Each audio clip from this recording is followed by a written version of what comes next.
I knew it was going to be a bad day the moment I saw the bagel table. Not because bagels are inherently ominous. Bagels are generally a fine and neutral food. But there is a specific genre of corporate bagel, the sad, sweating tray of everything flavored regret, sitting next to a tub of cream cheese that has clearly been out since the 8 a.m. leadership huddle, that only appears in one context. Someone is about to get fired, and the company wants witnesses to have a snack while it happens. I've worked in cybersecurity and compliance for 19 years. I can smell a layoff the way some people can smell rain coming. It's not just the bagels. It's the temperature of the room, the particular brightness of the smiles at the door, the way HR reps travel in pairs like they're worried about liability, which, to be fair, they are.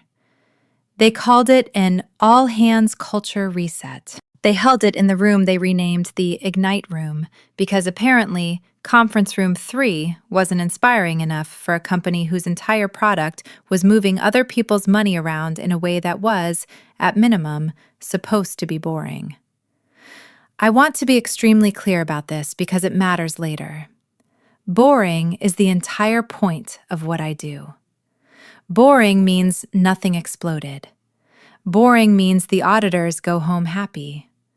Boring is a compliment in my line of work, and I have spent 2 decades building an infrastructure so aggressively, reliably boring that a foreign intelligence service would need a miracle to get anything useful out of it. My name is Nora. I don't do stand-ups. I don't do vision boards.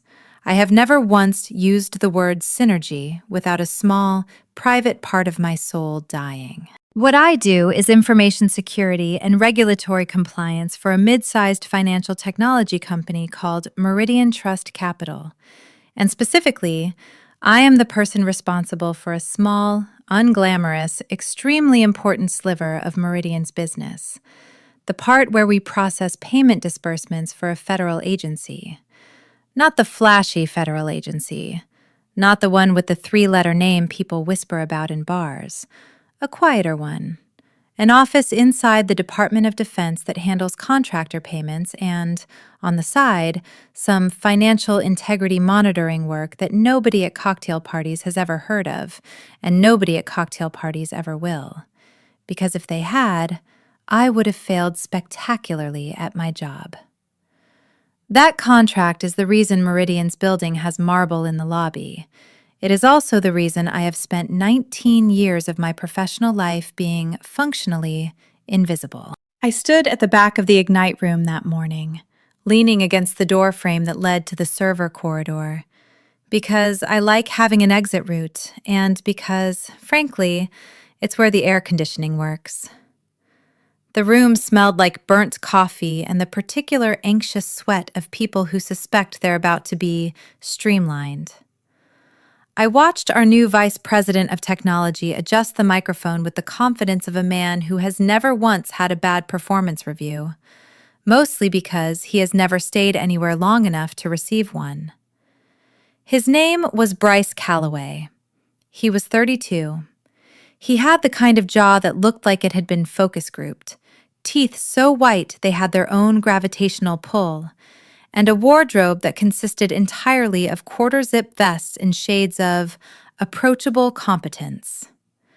He had been at Meridian for exactly 19 days. In that time, by my count, and I do count things, it's a professional hazard, he had used the phrase paradigm shift 31 times, disruption 40 more, and had never once, not a single time, successfully logged into the internal admin console on the first attempt.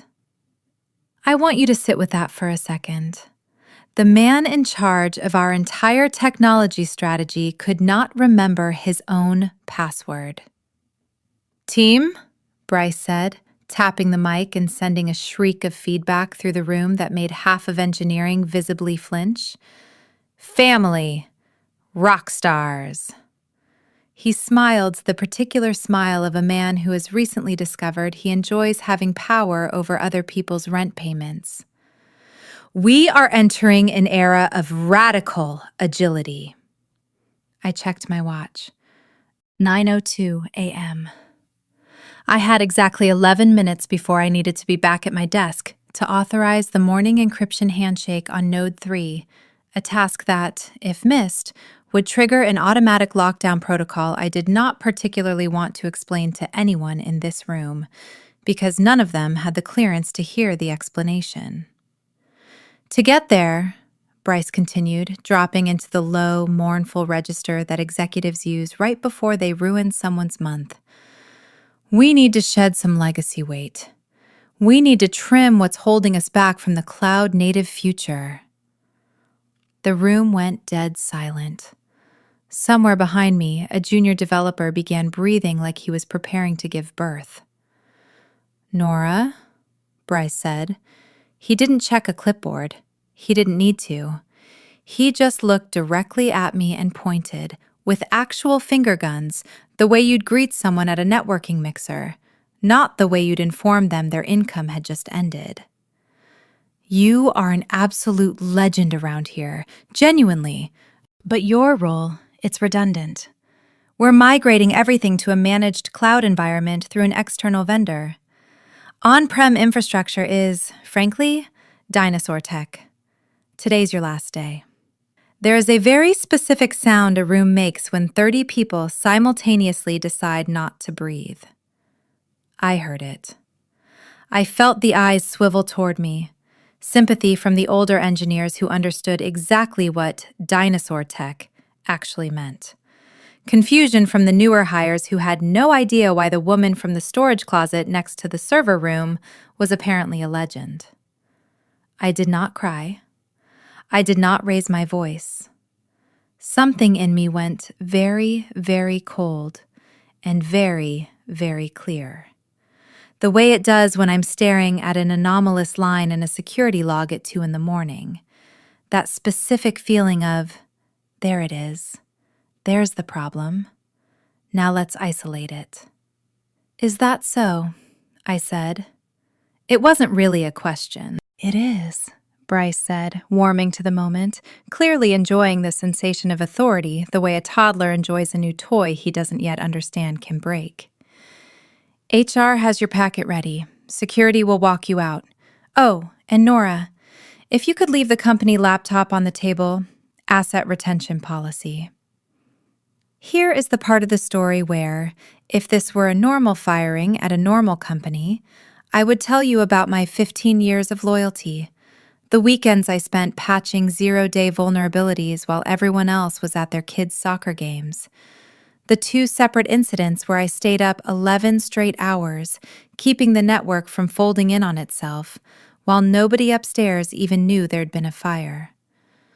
I would tell you I almost said all of that out loud. I didn't, because I was busy looking at the laptop in my hands. It was not, in fact, a standard-issue Meridian Dell. It was a heavy, matte black unit with reinforced port housings, a biometric scanner that required both a fingerprint and a retinal match to even reach the boot screen, and a weight that always made new hires ask if it was made of lead. It was one of 3 identical units in existence, and it was, at that exact moment, still logged in under my credentials, still holding an active session to a network that had absolutely nothing to do with cloud migrations, disruption, or Bryce Calloway's LinkedIn headline. "Bryce," I said, stepping forward, keeping my voice level. "Are you sure you want this particular piece of hardware? This isn't a standard workstation." "Company property, Nora." His smile thinned into something closer to irritation. "Leave it. We'll wipe it and hand it down to the interns." Hand it down to the interns. I want you to understand how close I came to laughing directly in his face. He wanted to take a machine holding active cryptographic material tied to a federal payment verification contract and give it to a 22-year-old named Dakota, so Dakota could make TikToks on his lunch break. I walked to the table. Every eye in the room watched the changing of the guard, the old, boring, invisible security woman handing her throne to the shiny new disruptor. I set the laptop down gently on the polished surface, like I was setting down something that might still be dangerous, which, as it happens, it was. "Okay," I said. "It's all yours." I turned to leave. "Hey, hold on a sec," Bryce called after me. I stopped. "Badge, too." I unclipped it, the one with the holographic stripe that let me into the below-ground facility most of the building didn't know existed, and set it down beside the laptop. If you are the kind of person who enjoys watching a slow-motion corporate car crash from a safe distance, you already know how this is going to go. And I promise you, it is worth staying for. Let's keep moving. "Good luck with the cloud," I said, walking toward the exit. "We make our own luck," Bryce replied, already turning his back to address the room of terrified survivors, already forgetting I existed, already, without knowing it, starting a countdown clock he could not see.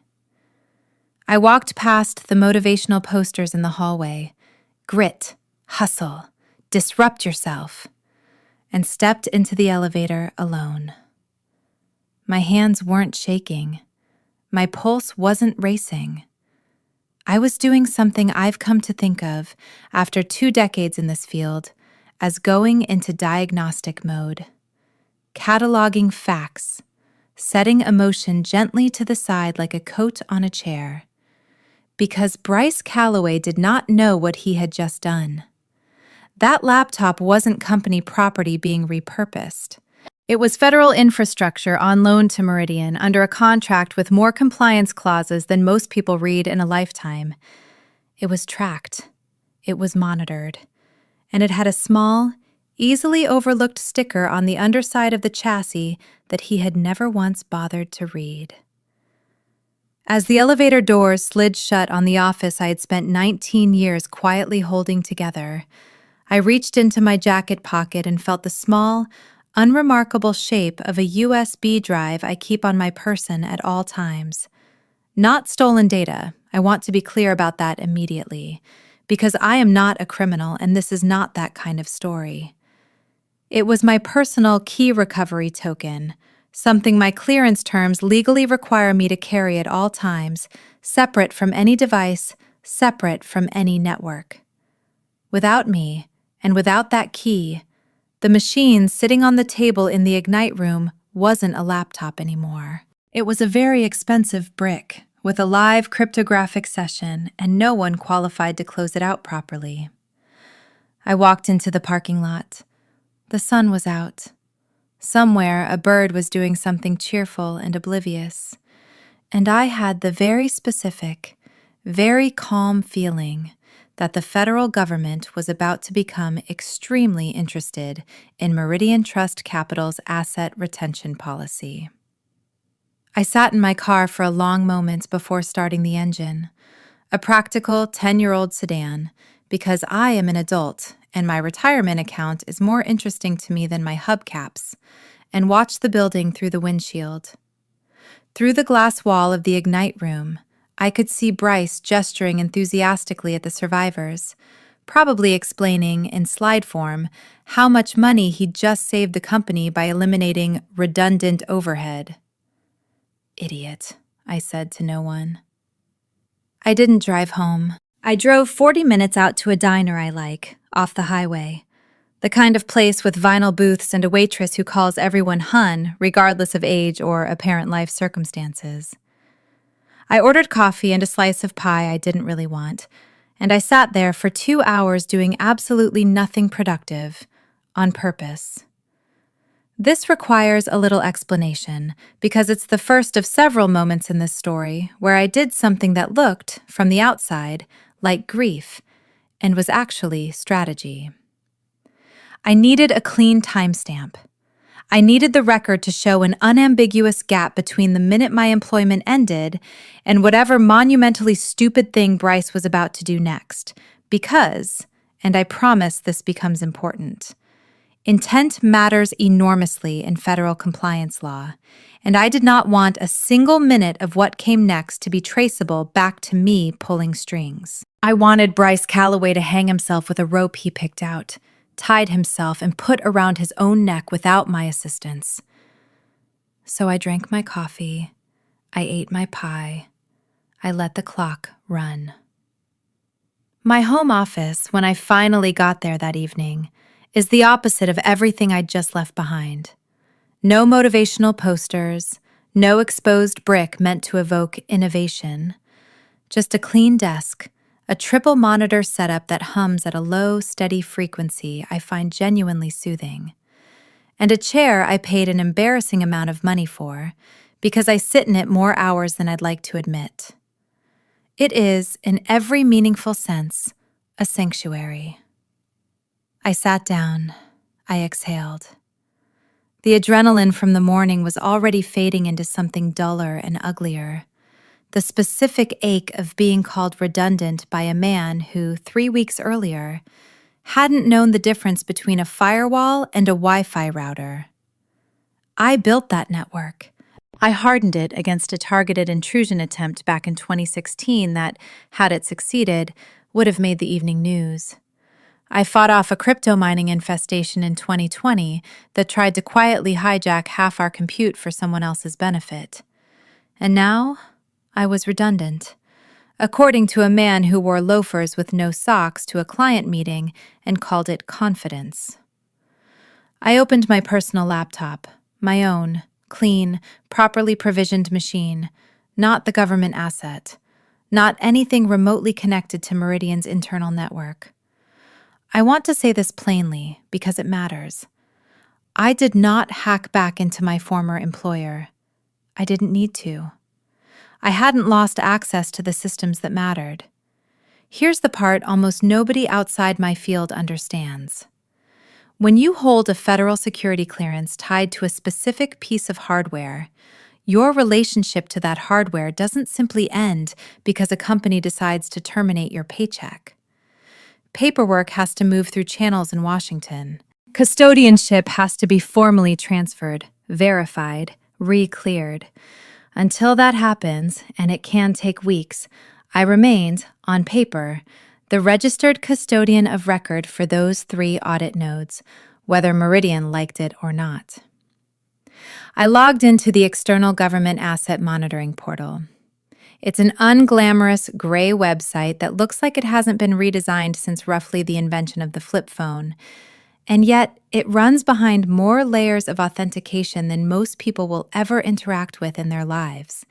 A hardware token, a rotating passphrase over 30 characters long, and a 2-factor check tied to a device that never, ever leaves my possession.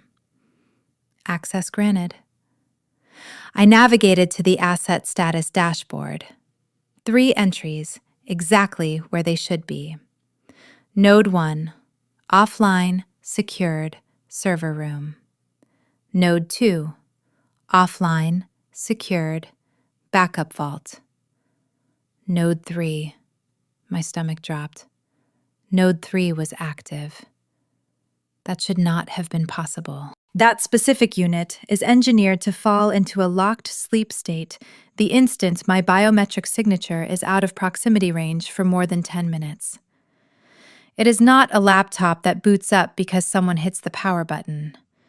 It requires me, specifically, or a very small handful of other cleared individuals, none of whom worked at Meridian. Unless, I muttered to my empty office. He forced a hard reset. I watched the log populate in real time, amber text scrolling up against black. 11:42 a.m. Hard reset initiated. 11:45 a.m. BIOS challenge failed. 11:46 a.m. BIOS challenge failed. 11:50 a.m. Administrative override attempted. User B. Calloway. He was trying to brute force his way into a federally encrypted machine using his corporate IT admin credentials. It would be like trying to open a bank vault with a library card, if the library card also texted the bank's security team every time you tried. Bryce, you absolute... I stopped myself, took a sip of water, and kept watching. Every failed login attempt was logging not just locally on the device, but on the mirrored server thousands of miles away that people like Bryce Calloway don't know exists.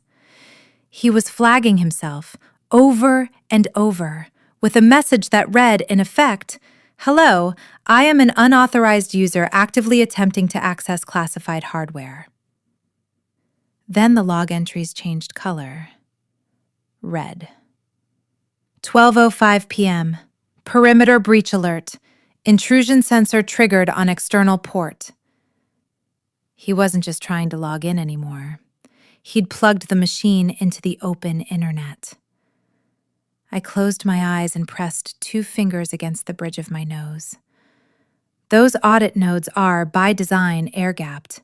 They are never, under any circumstances, meant to touch the public internet. They connect only through a dedicated encrypted line, either a hardwired connection to a specific secured port, or, in emergencies, a controlled tunnel that I personally have to authorize. Plugging one into an ordinary office Wi-Fi network is roughly the security equivalent of leaving a bank vault door open on a public sidewalk with a sign that says, "Please look inside." This had stopped being a firing offense. This was, if I was reading the log correctly, rapidly becoming the kind of offense that ends with men in windbreakers standing in your driveway. I had a choice in that moment, and I want to be honest with you about how close I came to making the other one.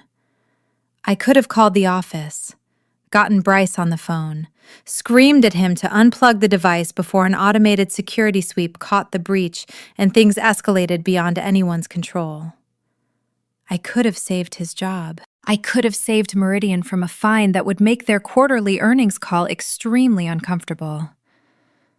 I actually picked up my phone and dialed the front desk. "Thank you for calling Meridian Trust Capital. How may I direct—" I hung up. "Redundant," I said out loud to the empty room. "I'm redundant." And if I was redundant, then apparently so were my warnings. I had told Bryce, in plain English, weeks earlier, that the audit nodes were not standard hardware. He had rolled his eyes at me. He had called my caution legacy thinking. Well, legacy thinking was about to become extremely relevant to his future. Instead of calling the office, I opened a new message and typed the address I had memorized years ago and hoped, every single day, I would never actually have to use for something like this. My federal contact, I'll call him Agent Marsh, because that's close enough and his actual title involves several more syllables than anyone needs, is a man with the warmth of a parking garage and absolutely zero patience for incompetence, which, in this line of work, I have come to appreciate deeply. Subject: Notice of employment separation / potential asset compromise. Agent Marsh, effective 0900 this morning, my employment with Meridian Trust Capital was terminated. I was directed to surrender custody of Audit Node 3, serial 8817 Bravo, to Mr. Bryce Calloway, VP of Technology, over my explicit verbal objection regarding chain of custody protocol. I am currently observing anomalous beacon activity consistent with unauthorized access attempts. I am no longer on premises and have no ability to intervene directly. Please advise. N. Vance. I hit send. Here is the quiet, unglamorous beauty of federal bureaucracy that nobody ever puts in a movie. I had, at that point, done everything required of me. I had reported the separation. I had reported the anomaly. Whatever happened from that moment forward was entirely, unambiguously, 100% Bryce Calloway's doing. I refreshed the log. 12:15 p.m. Directory accessed via guest protocol. He'd found a way around the standard login screen using a guest account exploit. An old trick, the kind of thing that works fine on a consumer laptop and does something very different on hardware like ours. On Node 3, that particular exploit doesn't grant you access.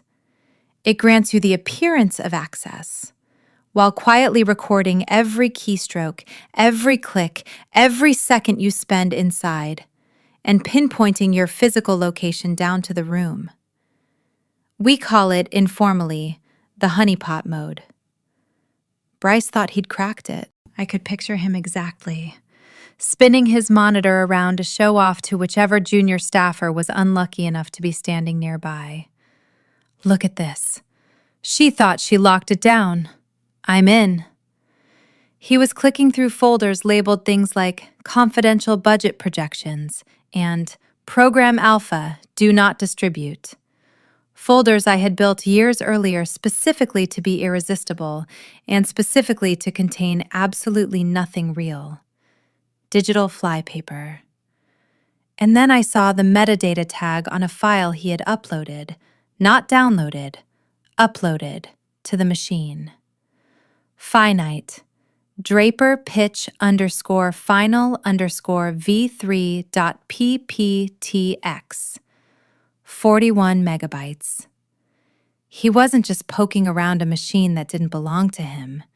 He was using a federally classified audit node as a personal thumb drive for his own PowerPoint presentation. I sat back in my chair.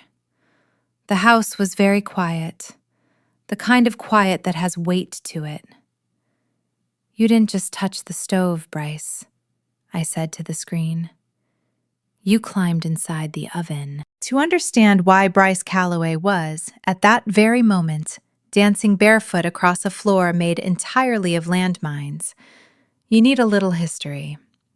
7 years ago, Meridian Trust Capital landed a contract that changed the entire trajectory of the company. A deal to handle secure payment verification for a quiet office inside the Department of Defense responsible for contractor disbursements and, tucked inside the fine print, some financial integrity monitoring work tied to programs I am not going to describe in any more detail than that, because I would like to keep my clearance. It was the kind of contract that pays for a company's second headquarters, a corporate box at the stadium, and a CEO's lake house. But money like that comes with conditions, and the conditions are not negotiable. The contract required Meridian to maintain a hardened, localized, air-gapped infrastructure for a specific category of data validation. No cloud, no convenient off-site backups, no, let's just spin up a virtual instance and call it a day. Cold, physical, locked-down hardware in a locked room, managed by a custodian holding a specific tier of federal security clearance. That's me. I wasn't hired because I'm delightful at small talk, or because I can build an elegant slide deck, or because I know how to make a pivot table sing. I was hired because I hold a clearance most people in that building didn't even know existed, backed by a polygraph I have taken more times than I care to count. I am, in the most literal sense, a load-bearing wall in a several $100 million revenue stream. And for 5 years, the person above me understood exactly what that meant. His name was Walt. Walt was our old CTO, a guy who wore cargo shorts to the office and looked like he occasionally slept in the server room, which, on at least 2 occasions during a particularly bad outage, he did. Walt respected the hardware. Walt understood that when I said no, it wasn't a suggestion open for a follow-up meeting. It was closer to a law of physics. "Nor is the wall," Walt used to say, usually while eating a sandwich over his keyboard, crumbs be damned. "We don't drill holes in the wall." Then Walt retired to raise honeybees somewhere in rural Oregon, sent me a card that just said, "Good luck, they're going to need you more than they know." And the board decided the company needed fresh energy. They wanted someone who could talk about disruption with a straight face in front of investors. Enter Bryce. I remember his first week with unpleasant clarity. He wandered into my office, technically a converted storage closet next to the server room, because proximity to the hardware matters more to me than square footage, and wrinkled his nose like he'd walked into a basement in a horror movie. "It's a little dark in here, isn't it?" he said, leaning against the doorframe, sipping something green and expensive out of a glass bottle. "Keeps the equipment cool," I said, not looking up from my monitors. "Right. Listen, Nora." He said my name the way people say the name of a pet they've inherited and aren't sure they wanted. "I've been going through the org chart, and I'm seeing a lot of hardware dependency in your sector. We need to virtualize this, get it up into the lake." "The lake?" "The data lake, the cloud. We need to be agile." "You can't virtualize the audit nodes," I said, finally turning my chair to face him. "They're air-gapped by federal mandate. It's in Clause 4, Section B of the contract. I can pull it up for you." He waved a hand like I'd offered him a pamphlet at an airport. "Everything can be virtualized, Nora. You just need to have the vision for it. You legacy IT types get so attached to your boxes." He glanced around my office, at the server racks humming softly behind glass, and smiled. "It's kind of cute, honestly. Like collecting vinyl records." Cute. That was the exact moment, I remember it with total clarity, that I decided if this man ever found himself hanging off the edge of a professional cliff, I would not be the one throwing him a rope. Not out of cruelty, out of arithmetic. I had watched enough executives cycle through that building to know the type. They float upward on hot air and good hair until they hit an altitude where the oxygen finally runs out, and then it's someone else's problem to clean up the landing. I never imagined he'd be foolish enough to try to fire the one person standing between the company and a federal incident. But here we were. Over the following weeks, Bryce chipped away at everything I'd spent years building. He let go of my junior systems admin, a sharp kid named Priya, because she'd refused, correctly, to install unapproved monitoring software on the employee network without a signed compliance review. He slashed our budget for replacement hardware, calling it waste. He started referring to the server room, within earshot, as the museum. I documented every single thing, every denied request, every policy violation, every condescending email with a subject line like, "Quick thought." Not because I had a plan yet. I want to be honest, I didn't, not at first. But because 2 decades in security teaches you that the person who keeps the cleanest records is the person who survives the audit. I never once, in all those weeks, thought he would actually be reckless enough to fire the compliance officer standing on top of a federal contract. I was wrong about that. I was about to find out exactly how wrong. Back in the present, my kitchen table, my cooling coffee, the amber log lines still crawling up my screen, I watched Bryce, or the log record of Bryce, poke through a folder I'd built a year earlier called Program Ghost. It contained nothing of value. Gigabytes of dressed-up noise, formatted to look exactly like encrypted operational data. To an actual analyst, it would take about 4 seconds to recognize as decoy material. To a man who thought encryption was a setting you could just turn on in a menu somewhere, it looked like the crown jewels.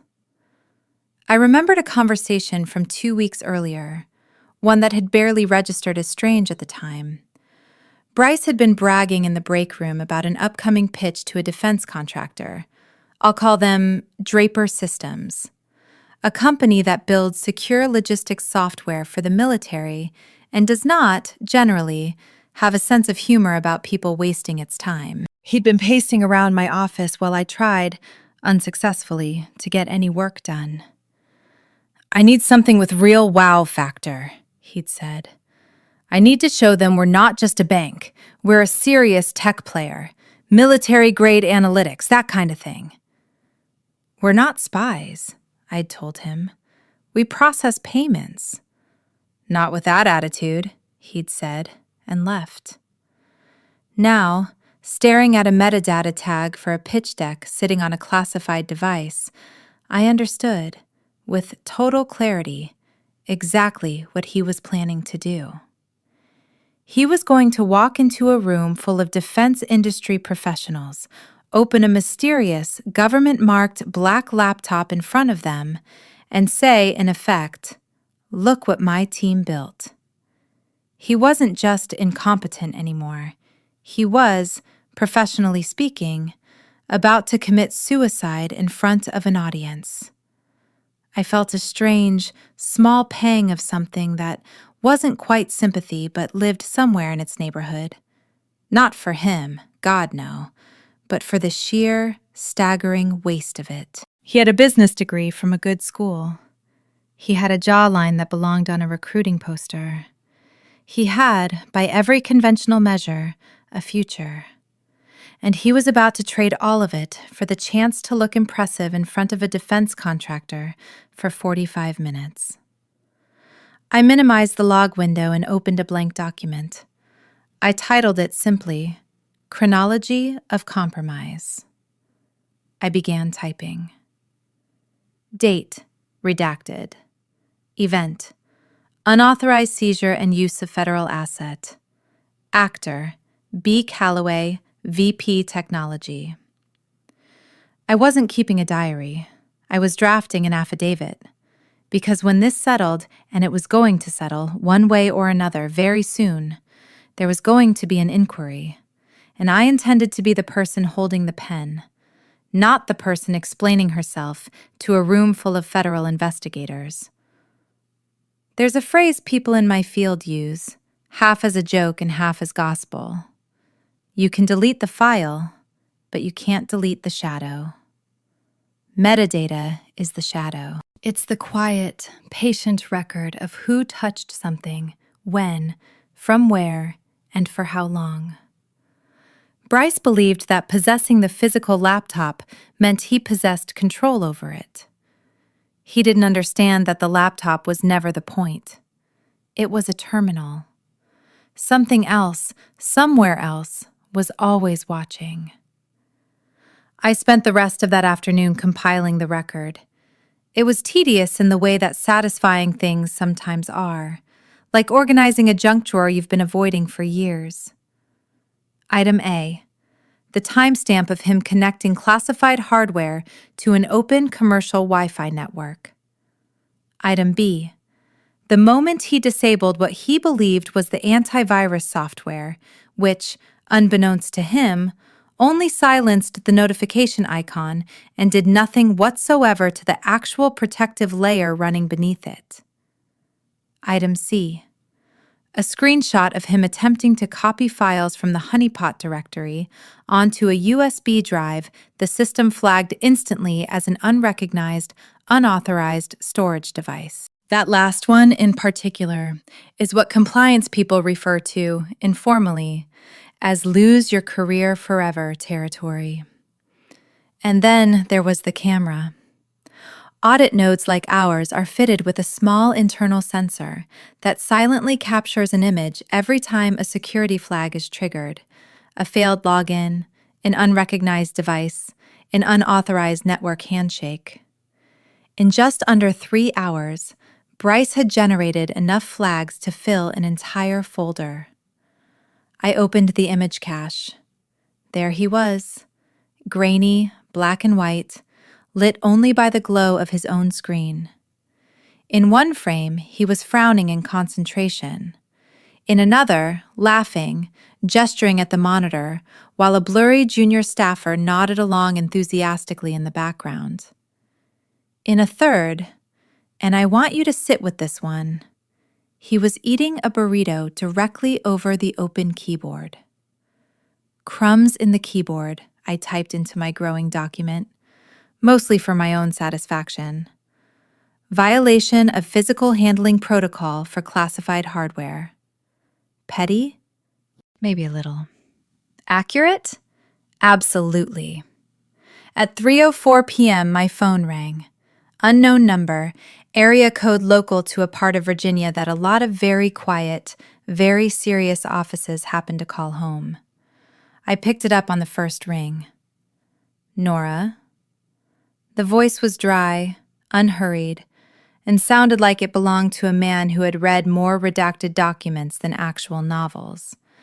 Agent Marsh. Agent Marsh. We got your email. We're seeing unusual telemetry off Node 3. Is the device currently in your possession? Negative. As I stated in my email, my employment was terminated as of this morning. The device was seized by Bryce Calloway, VP of Technology, against my direct, verbal objection regarding chain of custody. A pause. A long one. The kind of pause that, in my line of work, means someone on the other end of the line is doing math they don't like the answer to.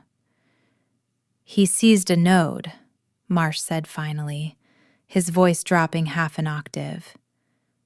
Does he have the recovery key? No, he's operating inside a guest protocol sandbox, but he's connected the device to a commercial internet line, and he's been uploading proprietary files onto it. I heard typing on his end, fast, rhythmic, the sound of someone pulling up a dashboard I wasn't cleared to see. We're seeing a packet signature match. Looks like a slide presentation. Header metadata references a defense sector meeting. He's pitching a contractor called Draper Systems, I said. Tomorrow afternoon, from what I can tell. He intends to use the laptop itself as a demonstration prop. There was a silence on the line that I can only describe as impressed in a horrified way. That's a significant breach, Marsh said. Protocol dictates we remotely disable the device immediately. Wait. This was the pivot point of the entire day, and I knew it the second the word left my mouth. If you brick it now, he claims ignorance. He says the laptop malfunctioned, blames faulty hardware, blames me for handing him a broken machine on my way out. He survives. You lose every ounce of demonstrable intent. And if we let it run? If you let him walk into that room tomorrow and actually present it, you have him on unauthorized access, on falsifying the origin of federal technology, and depending on what he says to that contractor, potentially on fraud that reaches well past our building. You have him cold, not circumstantial. Silence again. I held my breath, fully aware of what I was asking a federal agent to do. Let an active security breach continue, on purpose, for the sake of a cleaner case. It was not a small request. When's the meeting? Marsh asked. Tomorrow, 2:00, Boardroom B. And you have access to that calendar. I built the calendar server, I said. I have access to quite a lot of things nobody's gotten around to revoking yet. All right. A pause, and then, in a tone I hadn't heard from him before, something closer to decision than deliberation. We hold. But Nora, you're reactivated. Temporary consultant status effective immediately. Clearance override approved on my authority. Your job for the next 24 hours is to monitor that asset and make absolutely sensitive actually leaves the device. If he tries to email anything out, you kill the connection. Understood? Understood. And we're going to need a witness physically on site tomorrow when we move. Someone to verify chain of custody in real time. Agent Marsh, I was fired this morning. They are not going to let me back in the building. They won't have a choice, he said, with the particular flatness of a man who has never once had a building refuse him entry. I'll have a team ready to move at 1300 hours tomorrow. The line went dead. I sat there for a moment, staring at my own reflection faintly ghosted in the dark monitor. Then I pulled up my own HR record, read-only access technically, though nobody had thought to revoke it yet. A small oversight that would matter more than they knew, and looked at the status field. Terminated. I couldn't change that. What I could do, and did, was update a contact title field that lived on a completely different system, the one Federal Partners actually referenced. I changed my listed role from Systems Administrator to External Compliance Auditor. I smiled at the screen for the first time all day. The trap wasn't something I built. Bryce built it, board by board, nail by nail, entirely by himself. All I had to do now was make sure he walked into the middle of it. By 9 the next morning, Meridian Trust Capital was, in every sense that mattered short of an actual fire alarm, quietly burning to the ground. I sat at my kitchen table with a cup of good coffee, a genuine upgrade over the office swill, watching the internal help desk ticketing dashboard still mirrored, out of habit, on my tablet. It was a waterfall of red. Ticket 4102. CFO unable to access payroll directory. Ticket 4103. VPN tunnel to regional office down. Ticket 4106. Urgent. Executive email bouncing company-wide. Here's the thing nobody at Meridian ever understood about legacy junk, as Bryce liked to call it. It requires care. Specifically, our authentication servers run a manual handshake protocol every single morning at 8 a.m., requiring sign-off from the lead security administrator. That was me. I wasn't there to click approve. So the system, exactly as designed, assumed the worst. Unauthorized personnel change, possible compromise, and quietly locked itself into a defensive posture. I could picture the whole floor without needing a single camera. Sales reps furiously clicking dead mice, traders yelling about lost milliseconds, and Bryce, somewhere in the middle of it, in his quarter-zip vest, sweating through an explanation of why the cloud transition had somehow made the elevators stop responding to badge swipes. Yes, the badge readers ran through the same authentication cluster, a design decision I'd made years earlier for reasons that, on this particular morning, felt almost poetic. My phone buzzed. Denise, from accounting.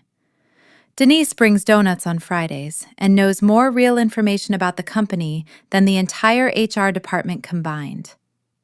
Nora, oh my God.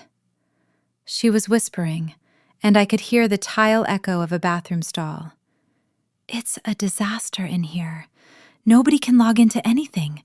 The printers are just spitting out solid black pages. The coffee machine is showing an error code I've genuinely never seen before in my life. Rough morning, I said, buttering a piece of toast. Bryce is telling everyone you sabotaged the system on your way out. Predictable, I said. I didn't sabotage anything. I just wasn't here to turn the key this morning. He's calling it a logic bomb. He's saying he's going to sue you. Let him. What's he doing right now? He's in boardroom B with 2 assistants trying to get everything ready for the Draper meeting. She dropped her voice even further. He's using that weird black laptop. He says it's the only computer in the building that's stable right now. I laughed out loud, alone in my kitchen, loud enough to startle my own cat off the windowsill. It was almost too perfect. The only reason that machine was still functioning normally was precisely because it wasn't connected to the network I'd allegedly sabotaged. It was running on its own, independent, government-grade architecture, blissfully unaffected by the chaos consuming everything around it. He was fleeing a burning building and taking shelter inside an unexploded bomb. Denise, I said, do me a favor. Stay far away from boardroom B this afternoon. Why? Just trust me. Take a long lunch. Go to that salad place you like on 5th. Okay. Are you coming back? Everyone keeps asking if you're coming back. I don't think I'll be coming back, I said. Not in the way you're picturing. I hung up. A new alert populated on the node's activity log. 10:31 a.m. External display connected via HDMI. He was doing a dry run. I clicked into the remote diagnostic view, a legitimate audit feature, I want to be clear, not something I built for spying, and a window opened, mirroring exactly what was on his screen in real time. It was a slide. Title: The Future of Defense-Grade Financial Infrastructure. Underneath, in confident, oversized letters, proprietary technology developed under the direction of Bryce Callaway. He had pasted a text box directly over the original watermark, the watermark that read in small gray letters he had gone out of his way to cover, Property of the United States Government. I took a screenshot. That's fraud, I said out loud, to my empty kitchen in roughly the tone other people use to narrate a nature documentary. Then he opened a spreadsheet, the confidential decoy budget file I'd seen him poking through the day before. He'd renamed it Live Transaction Feed Draper Demo. He was going to present a column of randomly generated fake numbers as real-time defense transaction data. Falsifying operational data, I added to the growing document in the flattest possible internal narrator voice I could manage. Noted. And then he opened his email, drafting a message to the CEO. I watched the cursor blink in real time as he typed. Subject: The Nora situation. Resolved. Tom, as suspected, the outgoing employee left behind several digital landmines on her way out. This only confirms my decision to eliminate the role. I have the situation fully under control using the secure hardware I personally provisioned. The Draper pitch proceeds as planned this afternoon. We're better off without her. Secure hardware I personally provisioned, I read aloud and took another screenshot. Click. Claiming procurement credit for federal property, I said. I genuinely don't know the exact statute number off the top of my head, but I'd guess we're somewhere in the neighborhood of 5 to 10 years. The chaos consuming the rest of the office that morning was really only the overture. The main performance hadn't even started yet. I went to my closet and pulled out the charcoal suit I keep for federal audits. The good one. The one that says, I am here in a professional capacity, and you will not enjoy the next hour. I brushed a stray thread off the sleeve. Time to go to work, I told the mirror. I pulled into the Meridian parking lot at 1:14 p.m. and parked in the visitor section, which felt strange after 10 years of having a reserved spot with my name stenciled on it. But I appreciated the view it gave me. From there, I could see the main entrance clearly. 2 black SUVs were already idling at the curb. Government plates, tinted windows, engines running. They weren't hiding. This wasn't a covert operation. This was, in every sense that mattered, a compliance visit with a badge and a warrant attached to it. I walked up to the lead vehicle. The window rolled down. Agent Marsh looked exactly like he sounded. Close-cropped gray hair, sunglasses, a suit that cost more than my car but somehow looked like he'd slept in it anyway. Nora, he nodded once. Get in. I climbed into the back seat, which smelled like leather and quiet institutional seriousness. Another agent sat beside me, younger, sharper-eyed, tablet balanced on one knee. Status, Marsh said, without turning around. He's in the boardroom, I said, the laptop set up, connected to the projector. He's expecting the Draper representatives in about 45 minutes. He believes he's about to close a $50 million relationship.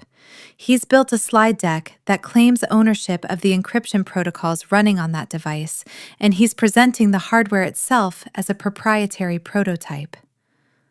Marsh exhaled slowly through his nose. I've seen dumb, he said. This is advanced dumb. It gets better, I said, pulling out my phone. I have audio from about 20 minutes ago. I hadn't mentioned this part yet, mostly because I wanted to see his face when I did. The audit nodes have a microphone feature built in, a legitimate audit tool meant for verbal case notes, dictation, that kind of thing. If you leave the channel active, though, it simply listens, passively, continuously. I hadn't turned it on. Bryce had, unknowingly, when he engaged the recording feature trying to figure out how to dictate his own opening remarks for practice. I pressed play. His voice filled the SUV, small through the phone speaker, but unmistakable. Look, I don't care about the warning stickers, just cover it. Yeah, the little Intel sticker, put it right over the barcode plate. They're not going to look at the bottom of the laptop. These defense guys are dinosaurs. They just want to see something blink. Marsh's jaw went very still. The agent beside me had already stopped tapping and was staring directly at her tablet like it had personally offended her. Tampering with a federal property marker, she said quietly. Intent to conceal origin. That's not an accident anymore. That's deliberate.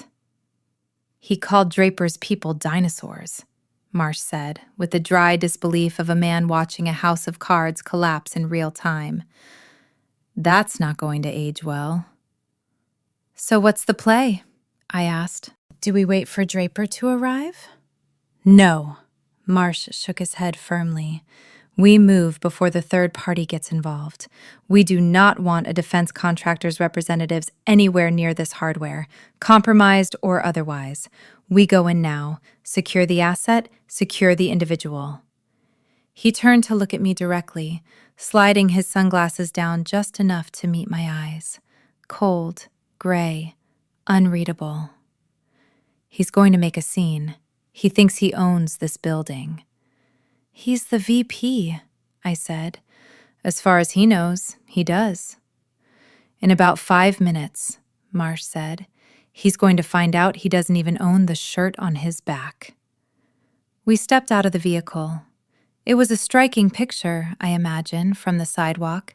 A woman in a sharp charcoal suit flanked by 4 federal agents, walking with unhurried, purposeful stride toward the glass doors of a fintech lobby that had, until yesterday, considered her essentially furniture. The receptionist, a sweet, perpetually overwhelmed 24-year-old named Mia, looked up and her eyes went wide in stages. First she saw me, then she saw the agents. Then she saw the badges hanging from lanyards that did not say visitor, but said things like Federal Bureau of Investigation and Office of the Inspector General. Nora, she squeaked. I'm just here to pick up my laptop, I said, smiling gently. Is Bryce in boardroom B? Yes, but he said absolutely no interrupt. Marsh leaned over the desk, unsmiling. Ma'am, he said, we are the interruption. He held up his credentials for exactly as long as it took her to understand what she was looking at. Mia went pale as printer paper and buzzed the door open without another word. We walked through the bullpen, still visibly wrecked from that morning's system lockdown. People huddled around dead monitors, muttering.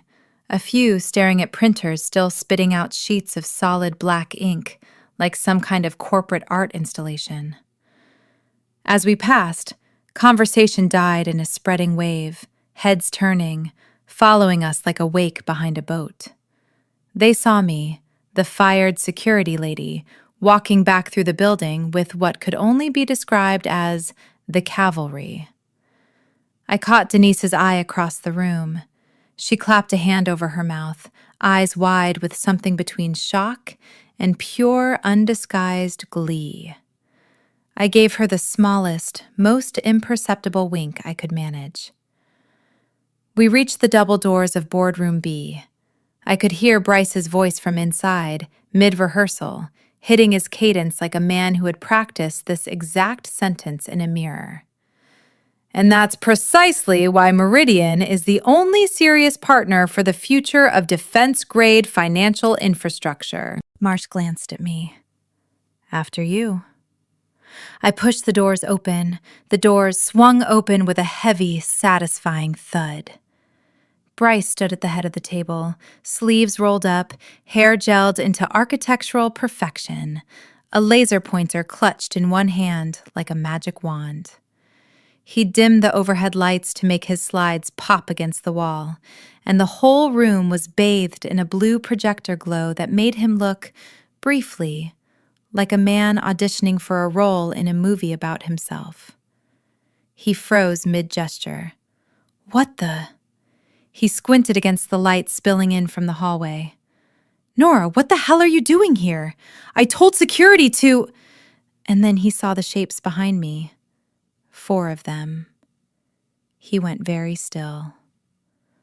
Marsh stepped past me and flipped the overhead lights on.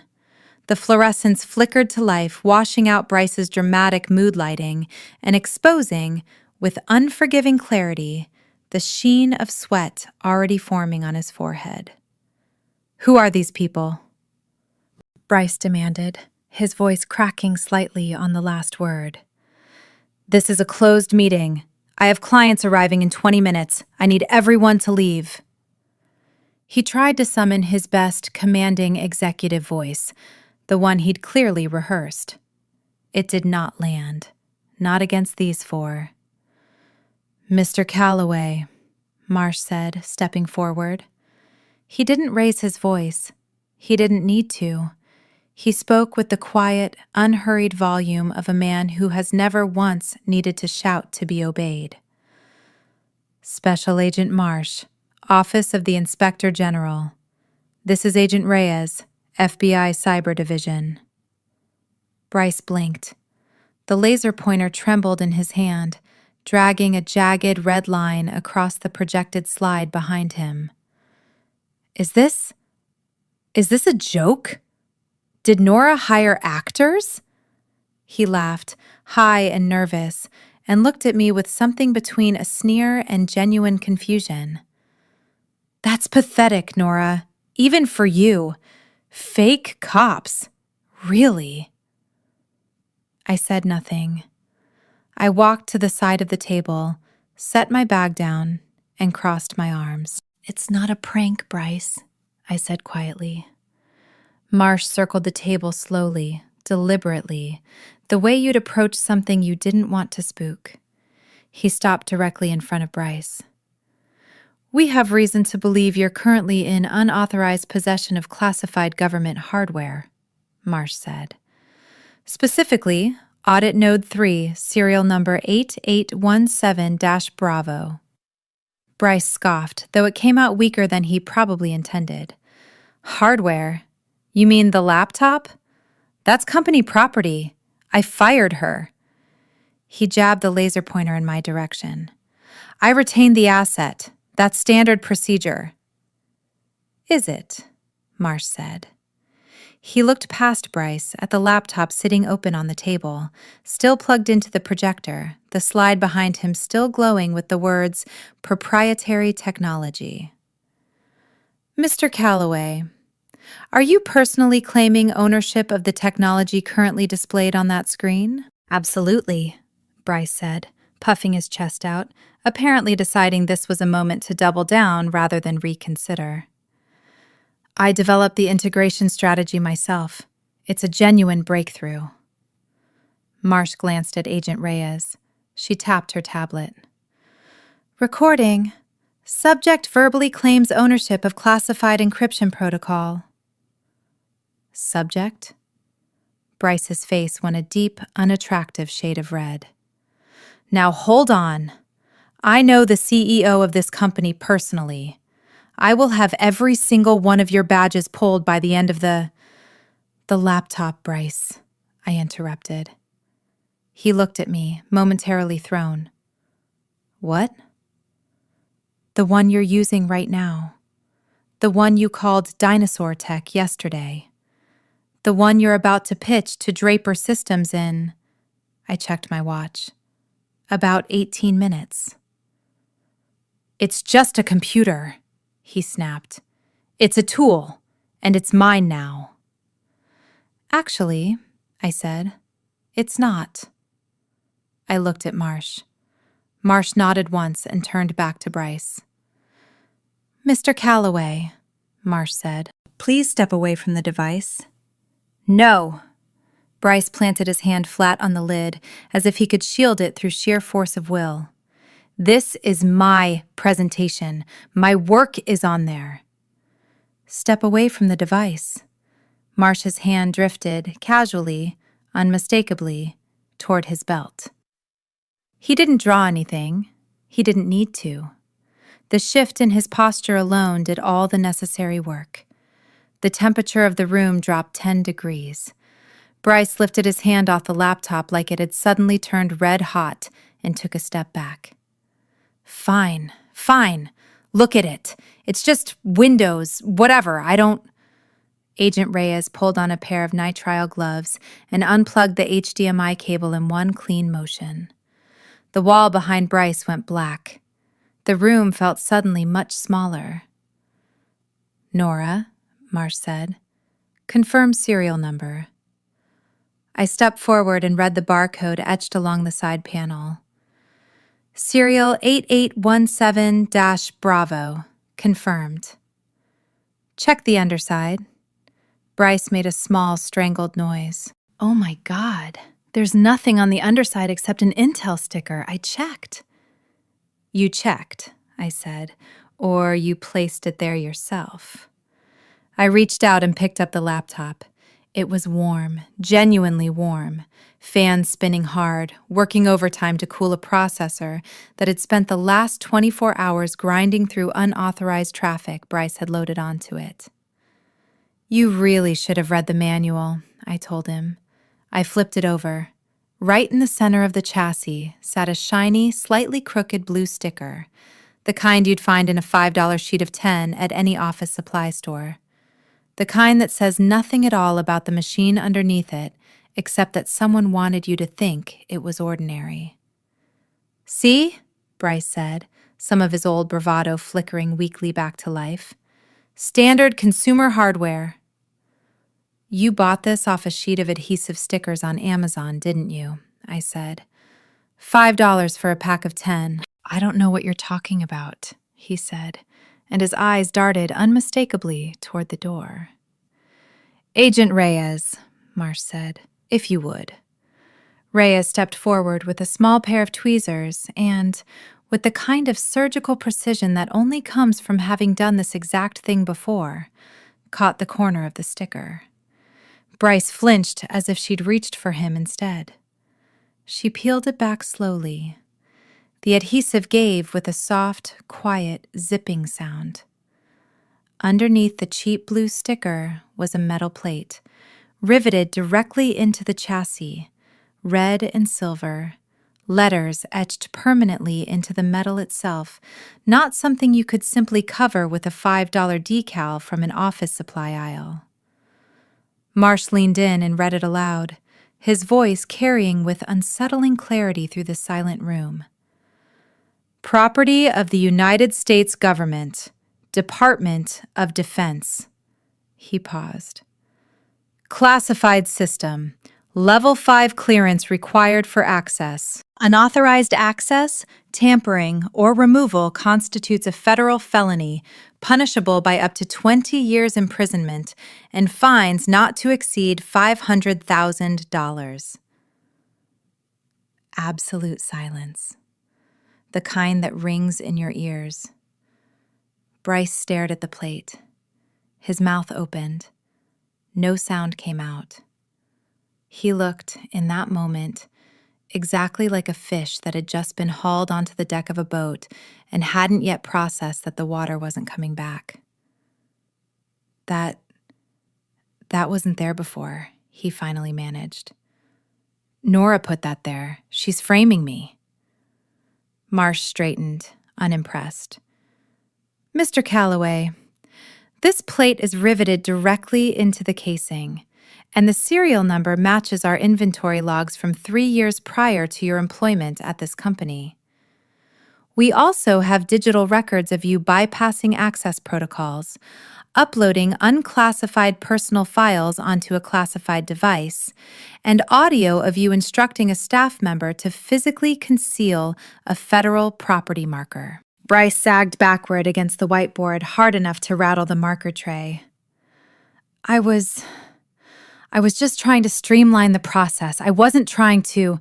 You violated the Computer Fraud and Abuse Act, Marsh said, almost casually, the way you'd mentioned traffic on the way in. By connecting this device to an open internet connection, you compromised a federal endpoint that is legally required to remain air-gapped. And depending on what our forensics team finds when they finish going through those audio logs... He paused, just long enough for it to land. There may be more. I saw something shift behind Marsh's eyes when he said that, and I filed it away, because I didn't yet know what he meant. I would, in about 11 minutes, and it would turn out to be the part of this story that changed everything. Bag it, Marsh said. Reyes slid the laptop into a Faraday pouch, a silver signal-blocking bag, and sealed it with yellow tamper tape. Bryce Calloway, Marsh said, pulling a set of handcuffs from his belt. You are under arrest. No! Bryce's voice had dropped to something small and childlike. No, I have a meeting. Draper is coming. Draper isn't coming, I said. I canceled the meeting from your calendar about 15 minutes ago. I told them you had a legal emergency come up, which, in fairness, wasn't a lie.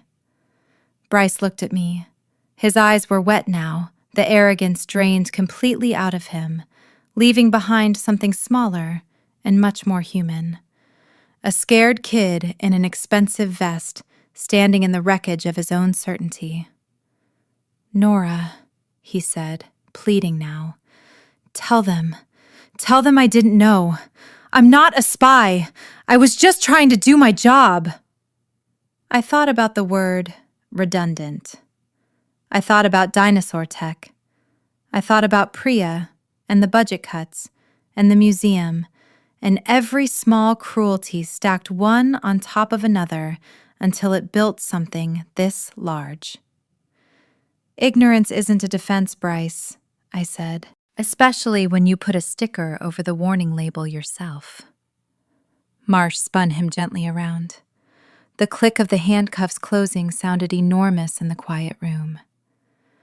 You have the right to remain silent, Marsh began, and I watched them walk him out, crying now, genuinely, openly crying, in a way that made a few people in the bullpen outside stop and stare, in a silence that had nothing performative left in it. As they passed me, Marsh paused. Nora, good work. We'll need a formal statement tomorrow. I'll be there. And strictly off the record, he nodded toward the Faraday bag under Reyes's arm. Nice catch on the network exposure. You kept the actual damage contained. Just doing my job, I said, even if I don't technically have one anymore. He allowed himself something almost like a smile. We'll see about that. They walked Bryce out through the bullpen in cuffs, past a room full of people who, 24 hours earlier, had watched him hand me a pink slip like it was a favor. I stood alone in the boardroom for a moment. The projector hummed quietly on a blue, no-signal screen. I walked over to the table, picked up my badge, the one I'd left there the day before, apparently untouched since, and slid it back into my pocket. I want to pause the story here, because this is usually the part where, if this were a tidier tale, I'd tell you it was over. Villain in cuffs, hero vindicated, roll credits. If you're the kind of person who likes a clean, satisfying ending and doesn't want it complicated by anything messier, you could stop reading right about here and walk away happy. I'd encourage you to keep going, though, because the version of this story where Bryce Calloway was simply a vain, buzzword-drunk idiot who stumbled into a federal felony on his own, That version isn't actually what happened. That's the story I believed, right up until 3 days later, sitting across a folding table in a windowless room that smelled like industrial carpet cleaner, when Agent Marsh told me something that made the whole shape of the previous 72 hours rearrange itself in my head like a Rubik's Cube someone had just given a final, decisive twist. "We finished the audio analysis," Marsh said, sliding a manila folder across the table. "No pleasantries. Marsh doesn't really do pleasantries, which, honestly, I've come to respect. You should look at this before you write your statement." Inside were transcripts, not of the recordings from the boardroom, which I'd already reviewed, but of something else. Calls. Dozens of them spanning back nearly 4 months, all placed from a personal cell phone registered to Bryce Calloway, all to the same number. "Who's this?" I asked, tapping the recurring contact listed at the top of each transcript, P. Kessler. "Independent technology consultant," Marsh said. "Bryce brought him in shortly after he started, on a contractor basis, off the books, paid through a personal invoice rather than through Meridian's procurement system. Officially, he was there to advise on digital transformation strategy." Marsh made air quotes with 2 fingers, which felt, somehow, more menacing coming from him than it would from literally anyone else I know. "Unofficially, we believe Mr. Kessler has spent the better part of 2 years quietly shopping access to secure financial processing infrastructure to interested buyers overseas. Foreign shell entities looking for a foothold into exactly the kind of validation systems your company runs." I sat very still. "You're telling me Bryce didn't come up with the cloud migration plan on his own?" "We're telling you," Marsh said, "that somebody spent 4 months feeding Bryce Calloway a very specific vocabulary. Agility, disruption, legacy weight. Every phrase you've quoted him using, almost verbatim, shows up in these calls, coming out of Kessler's mouth first, weeks earlier." I flipped through the transcripts. It was almost surreal reading them, like watching someone else operate a puppet I'd assumed was moving entirely under its own power. Kessler: "You've got a legacy security person sitting on a huge chunk of infrastructure nobody else understands. That's a liability, not an asset. If you can get that role eliminated and move everything to a managed vendor, you look like a visionary, and you clear the path for the systems you actually want to modernize." Calloway: "She's going to fight it. She's been there forever." Kessler: "So make it fast. Don't give her time to build a case. Fire her clean. Keep the hardware in-house under your name and bring it to the Draper meeting as proof you already modernized the stack. It'll be the strongest pitch you've ever given." I looked up at Marsh. He wasn't just careless. He was being run. "That's our read," Marsh said. "We don't think Bryce Calloway had any real understanding of what he was doing. He's not sophisticated enough, frankly, to have engineered any of this on his own. The audio confirms that pretty conclusively. We think he was, essentially, an extremely expensive, extremely enthusiastic delivery mechanism. Kessler needed someone inside your company with enough authority to override your objections and enough ego to ignore your warnings. Bryce fit the profile perfectly." There was something genuinely unsettling about hearing it laid out that plainly. That the man who'd fired me with finger guns and a rehearsed smile hadn't even been the actual threat. He'd been a tool being used by someone smarter. Someone patient enough to spend 4 months quietly reshaping a 32-year-old ego into a weapon aimed at exactly the target that mattered. "Where's Kessler now?" I asked. "That," Marsh said, "is the part where we need your help." It turned out, and this is the part of the story where 19 years of obsessive record-keeping finally paid a dividend I never anticipated, that I had, almost by accident, a paper trail on Kessler that predated the federal investigation entirely. Months earlier, back when Bryce first brought him in as a digital transformation advisor, I'd flagged an unusual pattern. Kessler had requested, and briefly been granted, guest VPN access to review our infrastructure diagrams for strategic planning purposes. I hadn't liked it. I'd never liked strangers poking around network topology without a documented reason. So, out of pure habit, the same habit that had built the honeypot folders and kept the chronology document, I'd quietly logged every session he initiated, every file he viewed, every timestamp, and filed it away in a folder Bryce never knew existed, on a server Bryce didn't have permissions to see. I handed Marsh a flash drive containing 4 months of Kessler's own digital shadow. He looked at it for a long moment, then looked at me. "You kept logs on a consultant with no formal reason to suspect wrongdoing."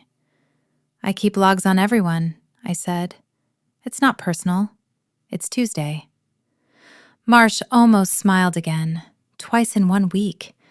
I was starting to worry about him. The logs showed exactly what Marsh's team needed. Kessler hadn't just been advising Bryce. He'd been mapping our network architecture in detail, cataloging which systems touched the federal contract, and this was the part that made the room go very quiet when Marsh's analyst read it aloud during my formal debrief 3 days later, cross-referencing our infrastructure diagrams against a set of specifications that matched, almost exactly, a wish list previously flagged in an entirely separate, ongoing federal investigation into a data brokering operation with ties to at least 2 foreign intermediaries. Kessler wasn't just some consultant with bad ethics and a taste for buzzwords. He was, as it turned out, a person of significant and pre-existing interest to people well above Agent Marsh's pay grade. And my quiet, paranoid little logging habit had just handed them the missing piece connecting him directly to Meridian Trust Capital. They picked him up 4 days later at an airport 2 states away, boarding a flight under a name that wasn't, technically, his. I won't pretend I felt triumphant when Marsh called to tell me. Mostly I felt tired and a little sick, in the specific way you feel when you realize a situation was worse and stranger than the version you'd already made peace with. Bryce Calloway had been cruel, careless, and staggeringly vain, but he hadn't set out to betray his country. He'd set out to look impressive in a pitch meeting, and someone patient and much smarter than him had quietly turned that vanity into a door. "For what it's worth," Marsh told me on the phone, in the closest thing to a gentle tone I ever heard out of him, "none of this happens without you. Not the arrest, not the Kessler connection, none of it. You built a system so boring and so thorough that even when someone spent months trying to walk a wrecking ball right through the middle of it, it left a shadow they couldn't erase." "Boring," I said, "is the highest compliment in my field." "I'm aware," Marsh said. "I've read your file." But that came later.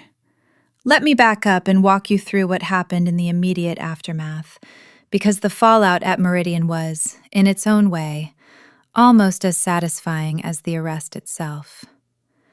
When federal agents walk a VP of technology out of your office in handcuffs in the middle of the afternoon, people notice. By 3 o'clock that same day, the CEO, a tall, perpetually tanned man named Tom Whitaker, who I'd met maybe 4 times in 10 years of employment, always at holiday parties, always holding a glass of something expensive, was standing in the lobby, visibly pale, trying to explain to Agent Marsh why his company had been quietly harboring what amounted to a national security liability inside a boardroom with a view. Marsh was not interested in explanations. Within the hour, he had issued an immediate stop work order on every federal contract Meridian held. That's not a slap on the wrist. That's the corporate equivalent of a heart transplant performed without anesthesia. Roughly 60% of the company's annual revenue frozen with a single signature, pending a full compliance review that could take months and would almost certainly require, at minimum, a complete overhaul of the technology leadership team. I watched some of it unfold from the parking lot, through the same glass wall I'd watched Bryce gesture through the day before, though this time it was Tom Whitaker doing the gesturing, and nobody in that room looked remotely disruptive anymore. I didn't stick around for the inevitable all-hands meeting. I didn't need to hear a CEO stand in front of a terrified room and use the phrase "unforeseen challenges" to describe a felony arrest. 2 days later, my phone rang. It was Tom. "Nora," he said, and his voice had that particular strained warmth executives deploy when they need something badly and haven't yet figured out how to ask for it without sounding desperate. "We owe you an apology. A significant one." "You owe me a paycheck through the end of the pay period," I said, sitting on my back porch with a cup of tea, watching my garden do the thing gardens do in early autumn, which is mostly just sit there being pleasant and undemanding. But go on. Bryce was, obviously, he was a catastrophic mistake. A rogue actor. We had no idea about any of this. He was your VP, Tom. You hired him. You gave him authority over federal infrastructure without a single conversation with the person who actually held the clearance for it. A pause. "We want you back," he said finally. "Full reinstatement, title bump, Chief Information Security Officer, reporting directly to the board, significant salary increase. The Inspector General's office made it clear they won't consider lifting the contract suspension unless there's a trusted custodian formally back in place. And frankly, Nora, there is no one else they'll accept. It has to be you." I looked out at my garden. It was, genuinely, very peaceful out there. No fluorescent lighting, no motivational posters about grit, no 32-year-old explaining agility to a room full of exhausted engineers. "No thank you, Tom. Nora, please, name your price. Double your old salary, triple if that's what it takes." "It was never about the money," I said, and I meant it, which surprised me a little even as I said it. "It's about culture. You let a man like Bryce tear down 2 decades of infrastructure because he used words the board liked hearing in quarterly meetings. Nobody at that company valued the foundation until it cracked wide open in front of a federal agent." "We can change," he said. "We're already restructuring the entire technology division. We're bringing in outside oversight." "Maybe," I said, "but you're going to have to do it with an external auditor, because I'm not coming back as an employee. I'm consulting now. My rate is $400 an hour, 4-hour minimum, and I do not, under any circumstances, attend meetings with the word synergy in the agenda." There was a long pause, and then, to his credit, a small, rueful laugh. "That's fair," he said. I hung up feeling lighter than I had in 19 years. Bryce Calloway is, as of this telling, out on bail awaiting trial. His legal team is reportedly building a defense around the argument that he was, essentially, too naive and too poorly informed to have understood the gravity of what he was doing, which is, I'll admit, probably the single most accurate legal defense I have ever heard mounted in my professional life. The trouble for Bryce is that naivety doesn't erase the charges tied to the falsified pitch materials, the deliberate concealment of a federal property marker, or the unauthorized access itself. Ignorance can occasionally soften a sentence. It does not, generally, make one disappear.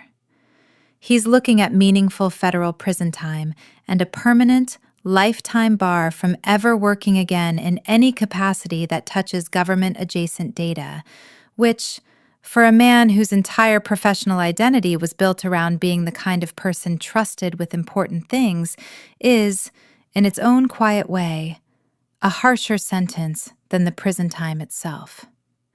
Preston Kessler's situation is, from what Marsh has been willing to tell me, considerably more serious and considerably less public. His case has been folded into a larger, ongoing federal investigation that I am not cleared to discuss in any detail, involving several other companies across at least 2 industries who, it turns out, had also recently welcomed an unusually persuasive digital transformation consultant onto their payroll, around the same time their own long-tenured security personnel started finding themselves, mysteriously, redundant.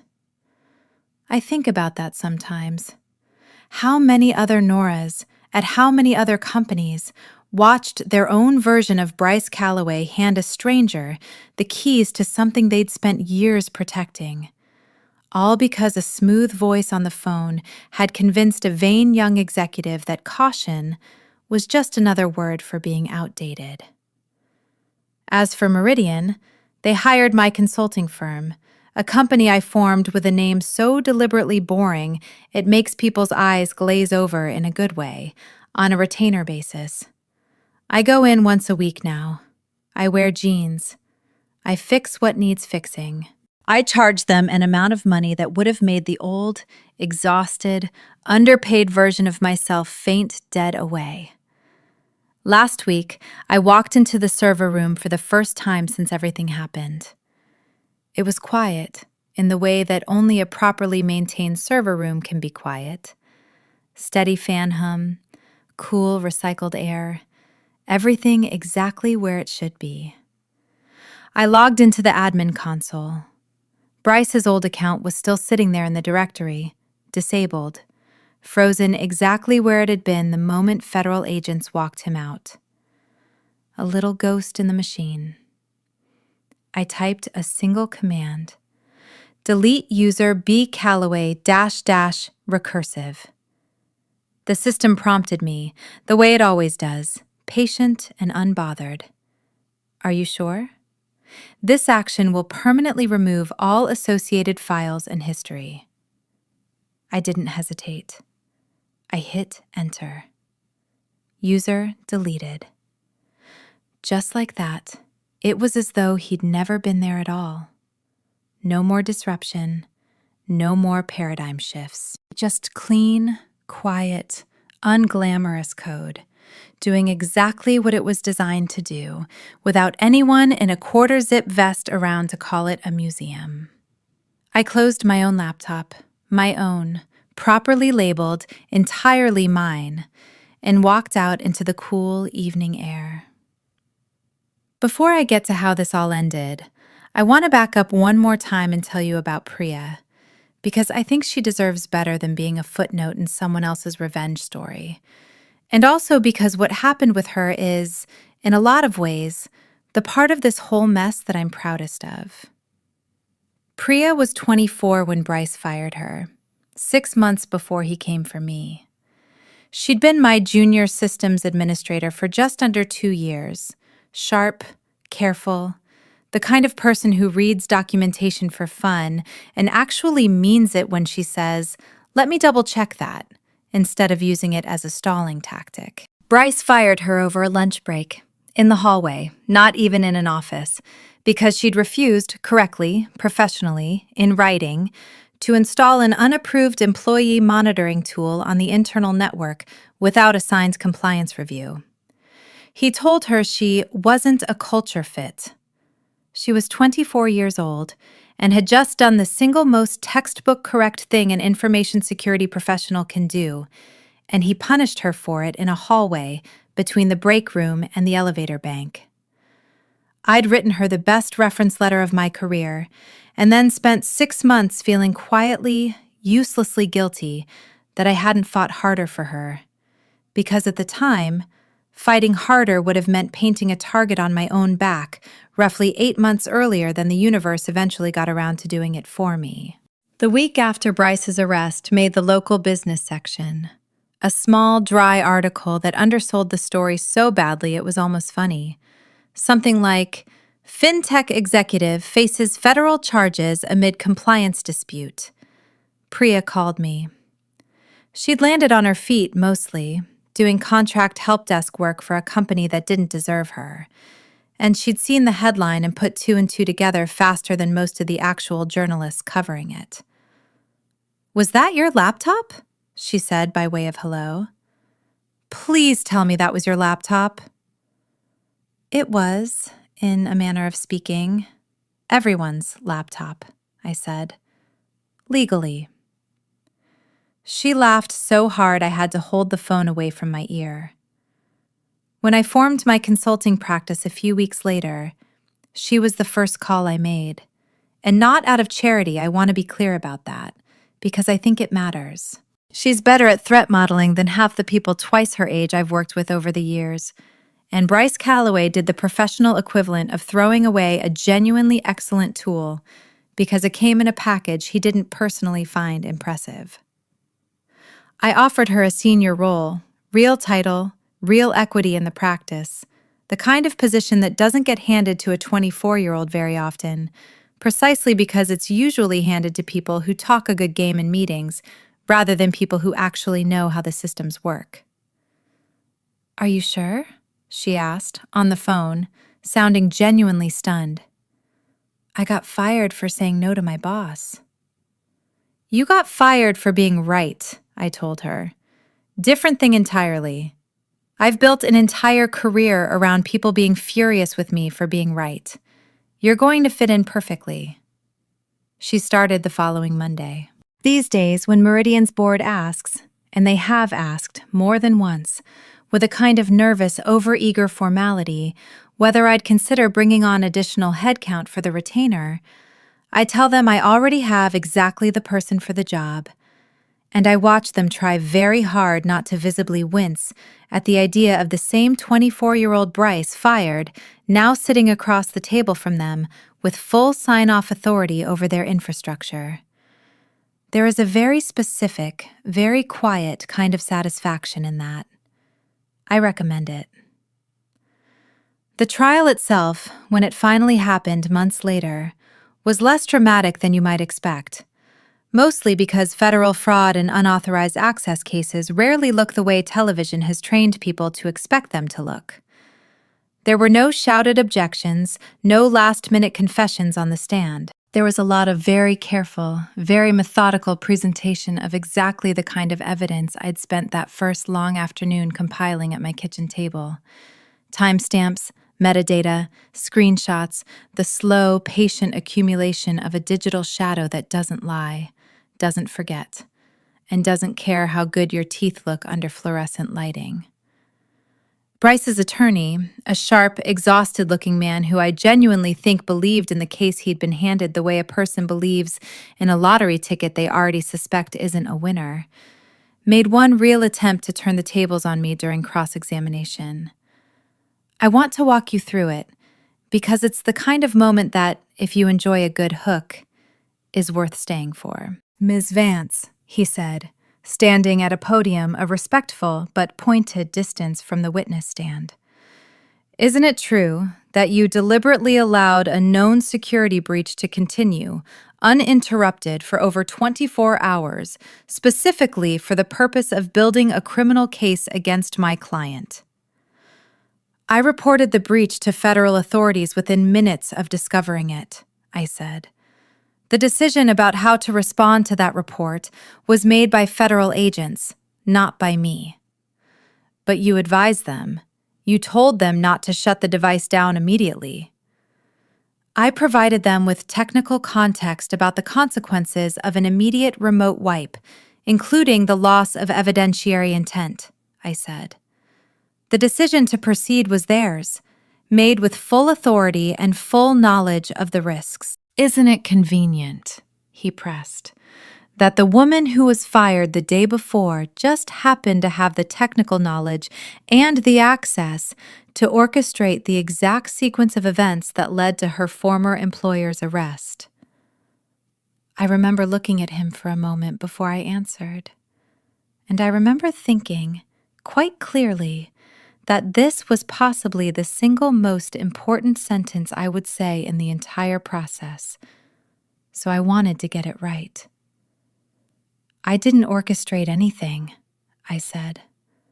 "I built a secure system 19 years ago, and I maintained it faithfully for 19 years. Your client inherited that system, was warned repeatedly and in writing about its constraints, and chose to override those warnings because he found them inconvenient. Everything that happened afterward was a direct, entirely foreseeable consequence of his own decisions. I didn't set a trap, counselor. I just declined to catch him when he jumped." There was a small, almost imperceptible ripple of amusement across the jury box. The attorney didn't have a follow-up question ready, which is, in my limited experience with courtrooms, usually a fairly reliable sign that you've said the right thing. The jury deliberated for a little under 4 hours. Bryce was convicted on the unauthorized access charges and the falsification of federal property markers, though, and this genuinely surprised me at the time, acquitted on the more serious fraud charge tied to the pitch presentation itself, on the theory, ultimately accepted by the jury, that his intent had been vanity and self-promotion rather than deliberate espionage. The judge, during sentencing, seemed to find this distinction cold comfort. He handed down 4 years, along with the lifetime bar from any federal-adjacent employment that Marsh had predicted from the very beginning. Kessler's case, by contrast, has still not gone to trial as of this telling, largely because it's tangled up in something significantly larger and significantly more classified than anything I'm cleared to discuss in detail. What I can tell you, because Marsh told me, in one of our increasingly regular, increasingly friendly phone calls, in a tone that suggested he was allowed to share slightly more than usual, is that the investigation into him eventually connected to 4 other companies across 2 states, each one of which had, in the preceding 18 months, seen a long-tenured, deeply competent security professional quietly pushed out under suspiciously similar circumstances by a suspiciously similarly persuaded young executive. "You want to know the part that actually bothers me?" Marsh said to me once during one of those calls, his voice unusually candid. "It's not that Kessler found one company with weak oversight. It's that he had a playbook, a repeatable one. Find the vain executive, feed him the vocabulary, point him at the person actually holding the system together. Let his own ego do the rest." "That's terrifying," I said. "That's why we're glad you kept logs on a consultant you had no formal reason to distrust," Marsh said. "Most people would have called that paranoid." "Most people," I said, "haven't spent 19 years being the only adult in a room full of people convinced boring things are stupid things." I promised myself I wouldn't turn this into my whole life story, but I think it's worth telling you, briefly, how I ended up being the kind of person who keeps detailed logs on consultants nobody else thought to question. Because I don't think any of what happened with Bryce and Kessler makes complete sense without it. I didn't grow up wanting to work in cybersecurity. Nobody does, really. It's not the kind of thing you dream about as a kid. I wanted, at various points, to be a marine biologist, a librarian, and, for one deeply confusing summer in middle school, a weather forecaster, mostly because I liked the graphics. What actually happened is that I was 19, working the overnight shift at a regional bank's data center to pay for community college, and I watched in real time a coworker plug an unauthorized USB drive into a terminal he wasn't supposed to have access to, because a man on the phone had told him it was just a routine firmware update, and he hadn't wanted to seem difficult by asking questions. It wasn't a routine firmware update. It took the bank's IT security team the better part of a week to fully understand what had actually happened, and even longer to quietly, without ever making it public, notify the small number of customers whose account information had been exposed. Nobody went to prison. Nobody even lost their job, as far as I ever found out, because the internal review concluded, essentially, that the failure was systemic rather than individual. A nice, tidy phrase that meant everyone was a little bit responsible, which in practice meant nobody was responsible at all. I remember standing in that data center at 2 a.m, 20 years old, watching a senior engineer try to explain to a room full of exhausted, embarrassed executives exactly how a stranger on the phone had talked a decent, hard-working employee into unlocking a door that should never, under any circumstances, have been unlockable by a phone call alone. And I remember thinking, with the specific, humorless clarity that has more or less defined my professional life ever since, somebody has to be the person who says no. Somebody has to be annoying about it. Somebody has to be the wall. I went back to school. I got certified in things that sound, admittedly, extremely dull at parties: network security architecture, cryptographic protocol design, federal compliance frameworks with acronyms so dense they function as their own private language. I took a job, eventually, with a mentor named Walt, the same cargo shorts wearing, B-adjacent former CTO I mentioned earlier, who taught me more about the actual philosophy of security in 18 months than my entire formal education combined. Security isn't about building a wall so tall nobody can climb it, Walt told me once, early on, while we were elbow-deep replacing a failed drive in a server rack that smelled faintly of ozone. It's about making every single door, every single window log who tried to open it, when and why, so that even when someone eventually gets through, and someone eventually always gets through, Nora, that's just the nature of the game, you already know exactly who they are before they've made it 3 steps inside. That philosophy is, more or less, the entire operating system of my professional life. I don't build walls that can't be breached. Nobody can, not really. Not against a sufficiently patient adversary. What I build is memory. A system so thoroughly, obsessively documented that even when someone manages to get through, they leave a trail so complete it does most of the prosecuting for me. Bryce never understood that, because Bryce came up in an entirely different professional culture, one built around confidence, momentum, the appearance of decisiveness.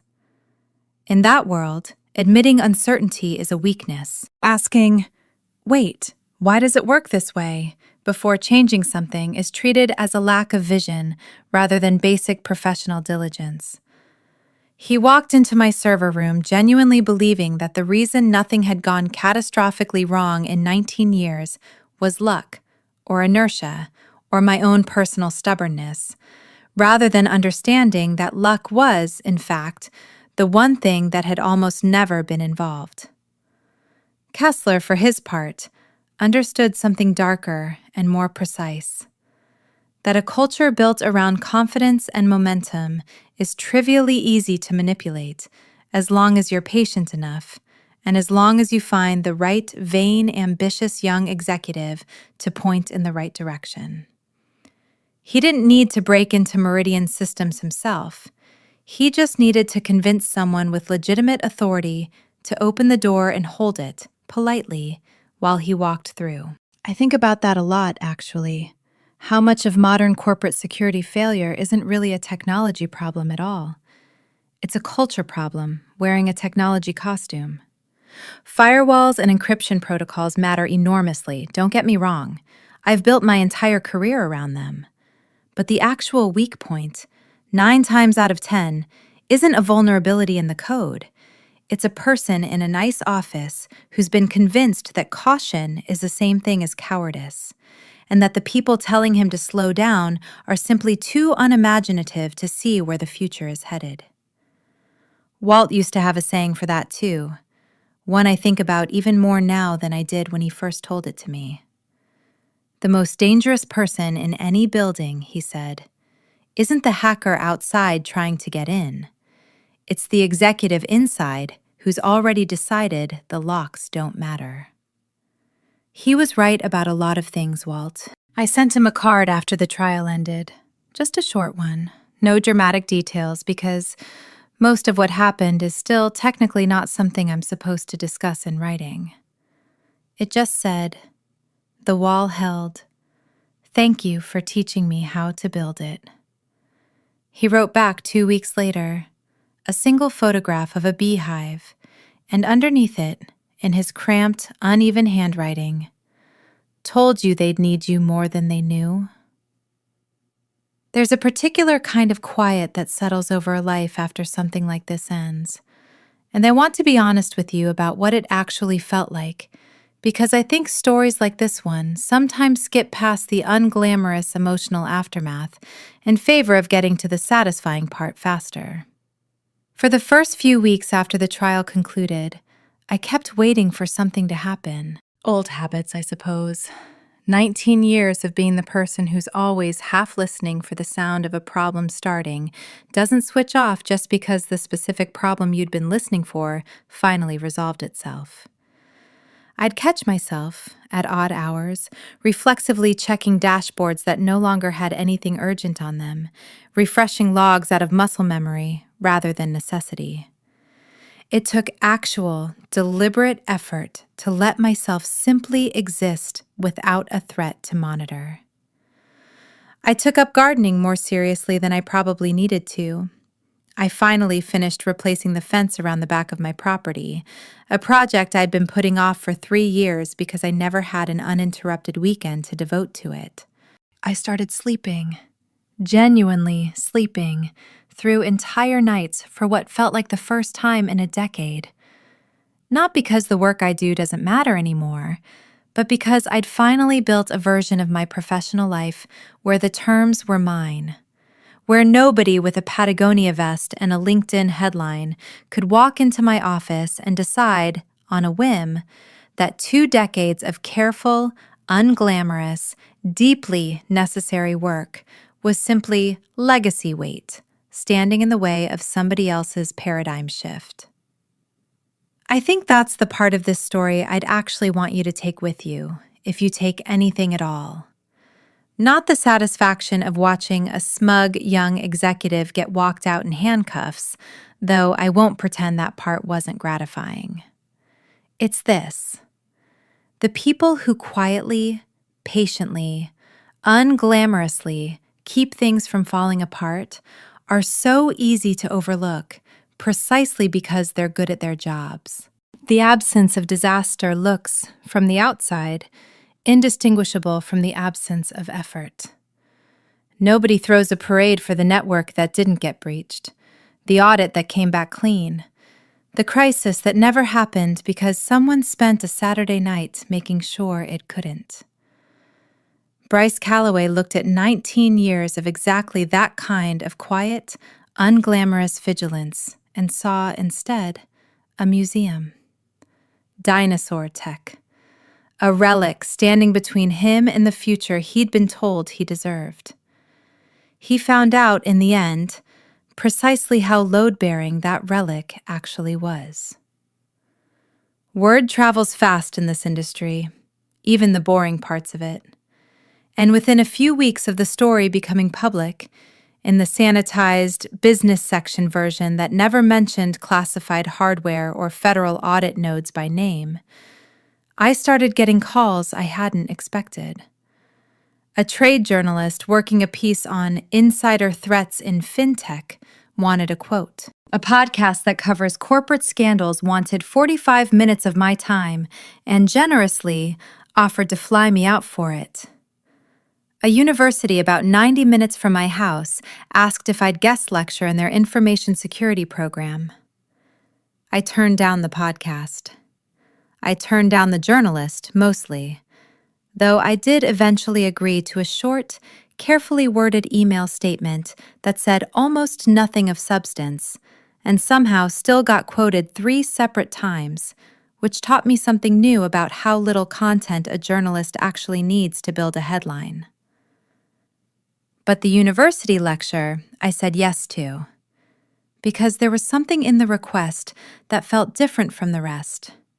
Less about the drama, more about the actual lesson underneath it. I stood in front of 120 undergraduates on a Tuesday afternoon, most of them barely old enough to legally rent a car, and I told them, more or less, the version of this story I've just told you, minus the parts I'm still not allowed to discuss in detail. At the end, a young woman in the 3rd row raised her hand and asked the question I think about more than almost any other question anyone has ever asked me. How did you know to keep such detailed records on someone before you had any real reason to suspect them? I didn't know, I told her. That's the whole point. You don't keep records because you're certain something is wrong. You keep records because you can't be certain something isn't. The entire discipline is built on the assumption that eventually, someone you trusted less than you should have will do exactly what you were quietly, patiently prepared for the whole time. She wrote that down. I don't know if it stuck or if it just became one more line in a notebook she'll lose track of by finals week. But I hope it did, because it's the truest thing I know about this job, and possibly about most jobs that matter. Vigilance isn't paranoia. It's just professionalism that hasn't been proven right yet. Meridian, for its part, did eventually bring in a new VP of technology, a quiet, unremarkable woman in her 50s named Carla, who had spent 22 years at a defense contractor before deciding she wanted, in her words, slightly less exciting hours. I met her exactly once, during a transition meeting nobody particularly needed, but everyone insisted on holding anyway, in a conference room that had, mercifully, been renamed back to the far less inspiring, but far more honest, Conference Room 3. I read the file on what happened before I took the job, Carla told me, shaking my hand across the table. I want you to know I have zero interest in disrupting anything you've built. My entire management philosophy can be summarized as, if it isn't broken, and especially if it's protecting federal infrastructure, I am not going to be the one to break it looking for applause. You're going to do very well here, I told her, and I meant it. And I have been proven right every single week since, in the most boring, unremarkable, deeply satisfying way possible. Under Carla, the compliance reviews come back clean. The audits are, by design, uneventful. Nobody has renamed a single conference room in 8 months. It is, in every meaningful sense, exactly what a properly run security operation is supposed to look like. Quiet, unglamorous, and completely, gloriously uninteresting to anyone outside of it. That's the ending most people don't expect, and honestly, it's the ending I'm proudest of.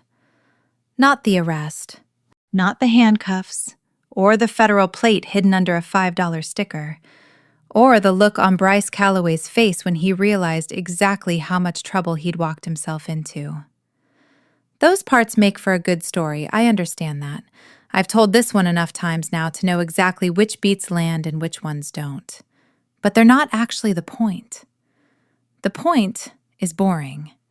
The point is a server room that hums quietly at a steady frequency, 9 months later, with nobody standing in the doorway calling it a museum. If you've stuck with me this far into the story, I want to reward you with the 2 moments from my career that Bryce Calloway would have known about if he'd bothered to read a single one of the incident reports sitting in a shared drive he had full access to and never once opened. Because I think they explain, better than anything else I could say, exactly why calling 19 years of my work dinosaur tech was such a spectacular miscalculation. The first happened in the spring of 2016. I was 5 years into the role by then, still working under Walt, still very much considered the quiet, unremarkable woman in the converted storage closet next to the server room. It was a Tuesday, unremarkable in every way, right up until 11:40 p.m., when an automated alert I'd built years earlier, a small, boring piece of monitoring code that watched for a very specific, very unusual pattern of authentication attempts against our external-facing systems, pulled me out of bed. The pattern wasn't loud. That's the thing people misunderstand about serious intrusion attempts. They don't announce themselves. There was no dramatic wall of failed logins, no obvious brute force hammering that any junior analyst would catch in 30 seconds. What I saw instead was slow, patient, almost polite.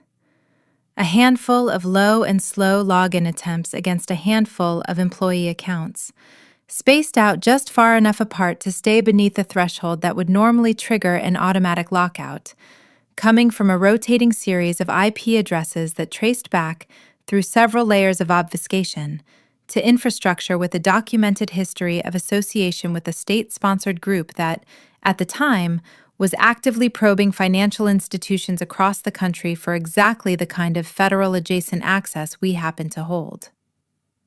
I sat at my kitchen table, an earlier version of the exact table where, years later, I'd compiled the chronology of compromise document on Bryce, and watched, in real time, someone testing the walls of my house, gently, patiently, professionally, in the middle of the night, while the rest of the company slept peacefully, with no idea any of it was happening. I didn't panic. Panic is, generally, the opposite of useful in this line of work. I isolated the targeted accounts, forced a full credential reset across the affected segment, quietly rerouted the intrusion attempt into a monitored decoy environment I'd built precisely for this contingency, and spent the rest of that night, and most of the following 2 days, working with a federal liaison to trace the origin and confirm containment. Nobody at Meridian, outside of Walt and a very small handful of people cleared to know, ever found out how close that particular Tuesday night came to becoming a genuinely serious national incident. There was no headline, no board meeting, no congratulatory email from leadership. Just a quiet, unglamorous save, logged carefully, filed away, and never spoken of again. Because the entire point of the job is that when you do it correctly, nothing happens. And nothing happening is, by definition, invisible. Walt found out the details a few days later, once the dust settled, and he came into my converted storage closet, set a cup of coffee down on my desk without a word, and said only, "This is why we don't drill holes in the wall." I still think about that sentence more than almost anything else anyone has ever said to me about my work. The second incident, in the spring of 2020, was messier, though considerably less dangerous in the grand scheme of things. A crypto mining operation had found a foothold through an unpatched vulnerability in a piece of third-party software the marketing department had installed without going through proper security review, and it had been quietly siphoning off a meaningful chunk of our server capacity for the better part of 3 weeks before I caught it. That one wasn't subtle once I found it. It never is. With crypto mining, because it's fundamentally a resource-hungry operation that eventually makes itself known through nothing more sophisticated than machines running hotter and slower than they should. What made it complicated wasn't detecting it.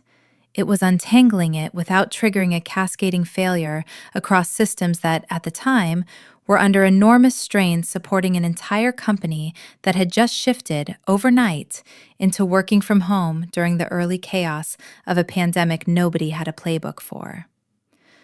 I spent 11 straight hours on a Saturday manually isolating the compromised segment, patching the vulnerability, and rebuilding the affected infrastructure from clean backups, while half the company assumed the sluggish systems were simply an inevitable consequence of a suddenly remote workforce.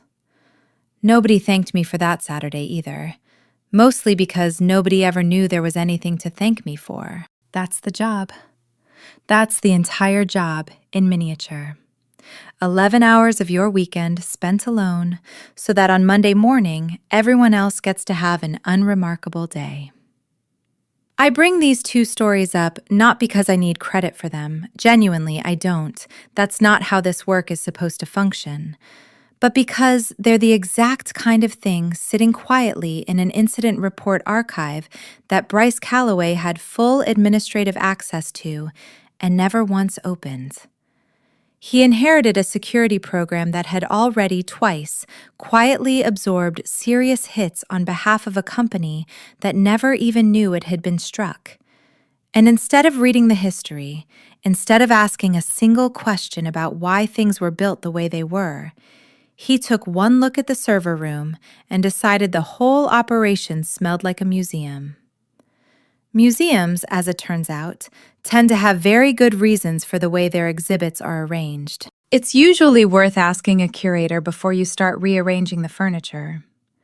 I got most of the details of what happened inside Meridian's boardroom over the following week secondhand, mostly from Denise, who, and I want this on the record, turned out to have an absolutely relentless appetite for corporate gossip that served this story extraordinarily well. She called me almost every evening for about 10 days, usually from her car in the parking garage, recounting the day's developments with the breathless enthusiasm of someone narrating a season finale. The emergency board meeting happened the Friday after Bryce's arrest, and according to Denise, who was not, strictly speaking, supposed to know any of this, but worked 2 floors below the boardroom and had cultivated a network of sympathetic assistants over her 11 years at the company that would have made a career intelligence officer proud, it did not go well for Tom Whitaker. They brought in outside counsel, she told me, practically whispering even though she was alone in her car. Like, serious outside counsel. The kind that flies in on a private jet and doesn't smile at anyone.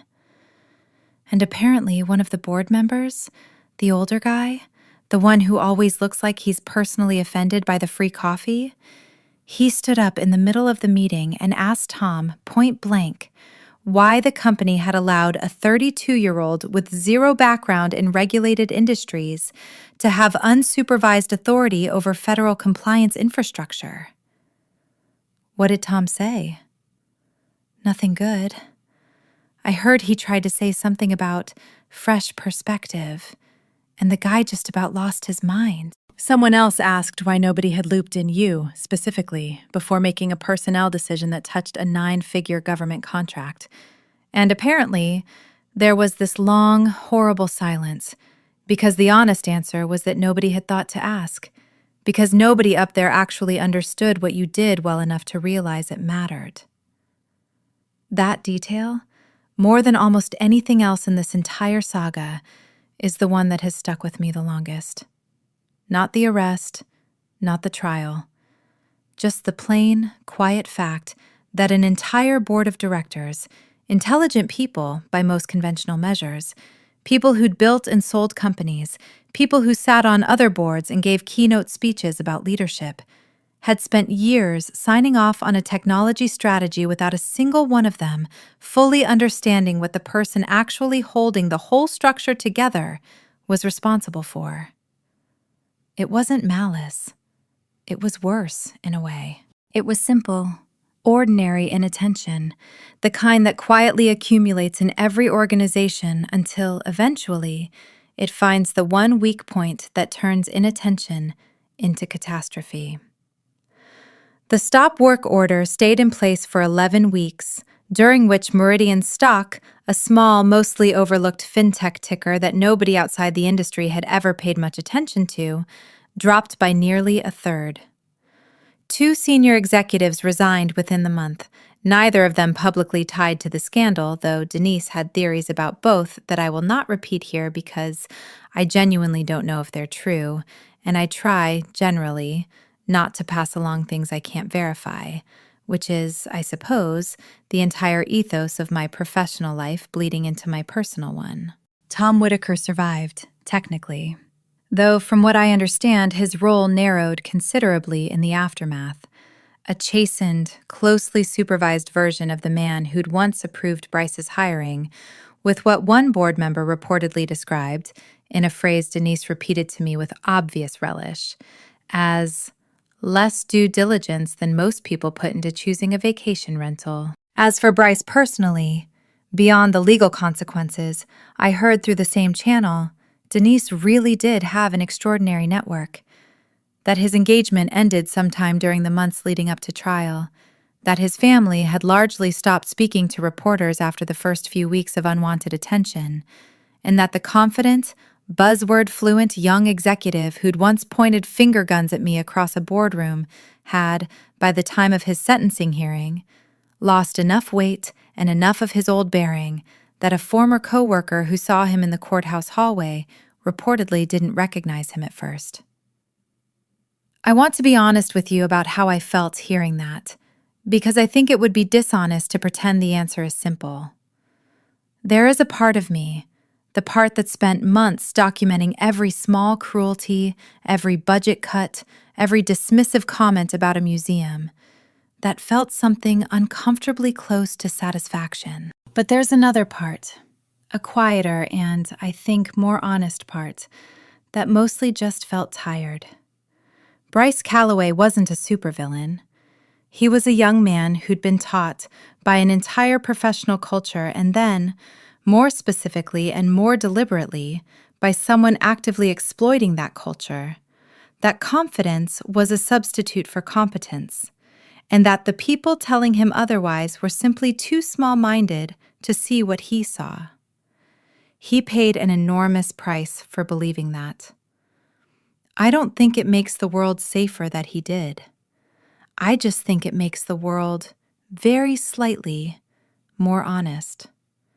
For exactly as long as the lesson stays learned, which, in my experience, is rarely as long as anyone hopes. If you've made it this far, I suspect you're either someone who works in a field similar to mine and is nodding along at all the parts that felt uncomfortably familiar, or you're someone who has absolutely no professional relationship to cybersecurity, compliance, or federal contracting, and you're just here because a story about a smug executive getting arrested in front of his own PowerPoint presentation is, on some fundamental level, deeply satisfying regardless of industry.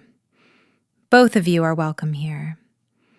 Honestly, I think the second group might understand the emotional core of this story slightly better than the first, because you don't need to know what an air-gapped audit note is to understand what it feels like to be told by someone younger and more confident and considerably less competent than you that everything you've spent years building is simply in the way. I think almost everyone has a version of Bryce Calloway somewhere in their professional history. Maybe he wasn't your VP. Maybe he was a manager or a coworker 2 years into the industry who somehow ended up making decisions about the work of someone 20 years in. Or a client who was utterly convinced that his own vague, half-formed vision mattered more than your actual expertise. The specifics change. The shape of the thing rarely does. Confidence dressed up as competence, momentum mistaken for wisdom, and underneath it all, a quiet, corrosive assumption that the people doing the careful, unglamorous, foundational work are somehow less valuable than the people standing in front of a slide deck talking about where the foundation should go next. I don't have a tidy universal solution to that problem. I wish I did. What I have instead is 19 years of evidence that the quiet approach, document everything, Trust the process. Let the consequences of other people's decisions land exactly where they're supposed to land, without you scrambling to catch them, tends to work out better than the alternative. Even when it's slower, even when it's less satisfying in the moment, even when every instinct you have is screaming at you to raise your voice in that meeting and list off 15 years of sacrifice nobody in the room is currently in the mood to hear. Real authority, in my experience, rarely announces itself. It doesn't need to. It doesn't do finger guns across a boardroom. And it doesn't need a Patagonia vest or a rehearsed TED Talk cadence to convince a room it belongs there. It just keeps the lights on, quietly, for 19 years, and waits, patiently, unglamorously, without applause, for the moment when someone finally asks the right question, or reads the fine print, or, in Bryce's case, gets careless enough to leave a $5 sticker crooked over a warning label he never once bothered to read. So here's the moral, if you want one, and I promise I'll keep it shorter than everything that came before it. If you're ever in a position of authority over someone whose work you don't fully understand, the correct response to that gap in your own knowledge is curiosity, not condescension. Ask why the wall is built the way it's built before you decide to drill a hole in it. Read the incident reports. Talk to the person in the converted storage closet next to the server room before you assume the room itself is the problem. And if you absolutely, positively insist on confiscating a laptop from someone you've just fired, for the love of everything, at least turn it over and read what's written on the bottom first. I'm doing well these days, for what it's worth. The consulting practice has grown past what I ever expected when I first hung out my own shingle out of pure spite and a genuine, deeply held belief that I was right about the wall. Priya runs half our engagements now, and runs them better than I did at her age, which I say with nothing but pride and a small, appropriate amount of professional jealousy. Meridian's contract with the federal government is fully reinstated, humming along exactly as boring and uneventful as it's supposed to be, under a new VP who understands, correctly, that the goal of security is to be invisible, not impressive. And every so often, usually late at night, when I'm running a routine diagnostic on a system that hasn't given anyone a single reason to worry about it in months, I think about a room full of people watching a man in a quarter-zip vest hand a security officer her termination notice with actual finger guns, entirely convinced he was witnessing the beginning of something new. He wasn't wrong about that, exactly. He was just wrong about which one of us it was actually beginning for. Thanks for sticking with me through this one.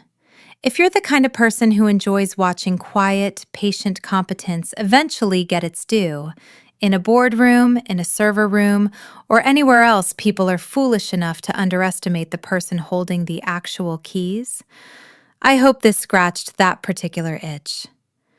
Take care of your own version of the wall, whatever it looks like. And if anyone ever tells you your work is redundant, dinosaur tech, or a museum piece standing in the way of the future, check your paperwork first. You might be standing on more leverage than they realize. I'll see you in the next one. There's one more piece of that final day I haven't told you yet, mostly because I've been saving it. And if you've read this far, I think you've earned it. While Agent Marsh and his team were leading Bryce out through the bullpen in handcuffs, a black sedan pulled into the visitor lot outside, early, ahead of schedule, the way overeager account executives sometimes are when they're trying to make a strong first impression on a new client. Two men in dark suits climbed out, badges from Draper Systems clipped to their lapels, clearly expecting to be greeted at the door, and walked up to a 2:00 meeting that, as far as they knew, was still very much happening. I saw them through the glass before anyone else did. My stomach dropped for the second time that week. "Marsh," I said, low and urgent, catching his sleeve as the procession moved through the lobby. "Draper's here. Early. They're walking toward the entrance right now." Marsh didn't break stride, but something in his posture sharpened instantly. The particular controlled alertness of a man recalculating a dozen variables at once, without letting a flicker of it show on his face. "Reyes," he said. "Get him into the second vehicle, now. Side entrance, not the front." Reyes peeled off with Bryce, moving fast and quiet, angling toward the loading dock exit rather than the glass doors, where two defense industry representatives were now approaching the front desk with the confident, unhurried energy of people who had absolutely no idea what they were about to almost walk into. Marsh turned to me. "You know these people?" "I've been on 2 calls with them. They know my name, not my face." "Then you're up." I want you to understand that I had approximately 4 seconds to decide whether I was capable of walking into a lobby, greeting 2 defense contractors on behalf of a company that had just fired me 2 days earlier, and convincing them nothing whatsoever was wrong, while, 40 feet away, a federal team quietly redirected a handcuffed VP out a side door. I decided I was capable of it, because the alternative? Draper Systems watching an executive get frog-marched out in restraints in the same building they were about to discuss a partnership with was considerably worse for absolutely everyone involved, including, honestly, national security in a roundabout way I didn't have time to fully articulate to myself in the moment. I smoothed my jacket, put on the exact professional smile I'd used in 1,000 client meetings over 19 years, and walked toward the front desk like I had every reason in the world to be there.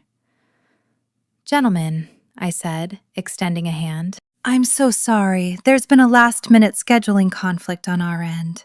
Bryce sends his sincere apologies. We'd like to reschedule for early next week, and honestly, I think it'll be a stronger conversation once a few internal pieces are finalized on our side." The taller of the 2 men, I'd later learn his name was Foster, a senior account director who, months afterward, I would end up working alongside in an entirely different professional context, frowned slightly, glancing past me toward the bullpen where the tail end of the earlier chaos was still faintly visible. A printer still spitting black pages in the far corner, a knot of employees standing unusually still, watching something near the loading dock that I was very deliberately not looking at myself. "Everything all right over here?" he asked. "Looks like you're having a rough day." "Cloud migration," I said, with a completely straight face, drawing on 19 years of professional composure I did not know until that exact moment I possessed in this particular configuration. "You know how it is." He laughed, an easy, sympathetic laugh.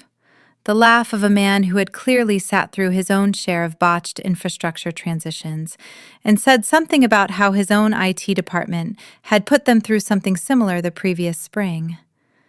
We exchanged a few pleasant, entirely forgettable minutes of small talk. I handed him a card with my direct line on it, and the 2 of them walked back out to their sedan and drove away without ever once suspecting that they had come within about 90 seconds of watching a federal arrest unfold in a lobby with marble floors. I stood there for a moment after the door closed behind them, my heart finally catching up to what my voice had just spent 4 minutes pretending wasn't happening. Marsh reappeared beside me, having apparently watched the entire exchange from somewhere out of sight. "That," he said, "was the single most impressive piece of improvisation I've seen out of a civilian in about 11 years of doing this job." "I used to run client-facing compliance meetings," I said, my hands only now starting to shake, safely out of view behind the reception desk. "Turns out that's a transferable skill." "Foster's going to remember you," Marsh added, with something that might have been the beginning of amusement. for what it's worth. He wasn't wrong. Foster called my consulting line 6 months later, out of the blue, asking if my firm did independent security assessments for defense-adjacent vendors, having apparently kept my card in a desk drawer since the day he almost walked into the middle of a federal arrest without ever knowing it. Draper Systems has been one of my steadiest clients ever since, and to this day, Foster has no idea how close he came to seeing the entire thing unravel in front of him. I've thought, more than once, about telling him. I've decided so far that some stories are better left as a good client relationship than a good piece of gossip. The last thing I want to tell you about happened almost 3 weeks after the trial concluded, on an entirely unremarkable Wednesday evening. And I think it's the story that best captures what the whole experience actually changed in me, once all the adrenaline had drained out and what was left was just an ordinary life again. A reporter showed up at my house. Not a big one, not someone from a network you'd recognize, just a local business journalist who'd apparently done enough digging to connect a few dots the sanitized press releases hadn't quite managed to obscure, and who'd decided that showing up unannounced on a Wednesday evening was a reasonable way to get a more candid quote than the one email statement I'd already provided. I opened the door expecting a delivery, and instead found a young man in his late 20s, notebook already out, phone already recording, standing on my porch with the slightly apologetic but entirely unrepentant energy of someone who knows he's overstepping and has decided to do it anyway. Ms. Vance, I'm so sorry to bother you at home. I just had a few follow-up questions about the Callaway case, if you have a minute. I looked at him for a moment. Behind him, my garden was doing the thing it does every evening in early autumn, going gold and soft at the edges as the light dropped. Somewhere down the street, a dog was barking at absolutely nothing, the way dogs do. I appreciate you tracking down my address, I said, in a tone that I hoped communicated, without requiring me to say it outright, that this was not a compliment. But I'm not going to be doing an interview tonight, or really at any point going forward. Everything I'm permitted to say is in the statement you already have. Just 5 minutes, he said. Off the record, even, if that's easier. People really want to understand how someone figures out something like this is happening. It's a genuinely fascinating story.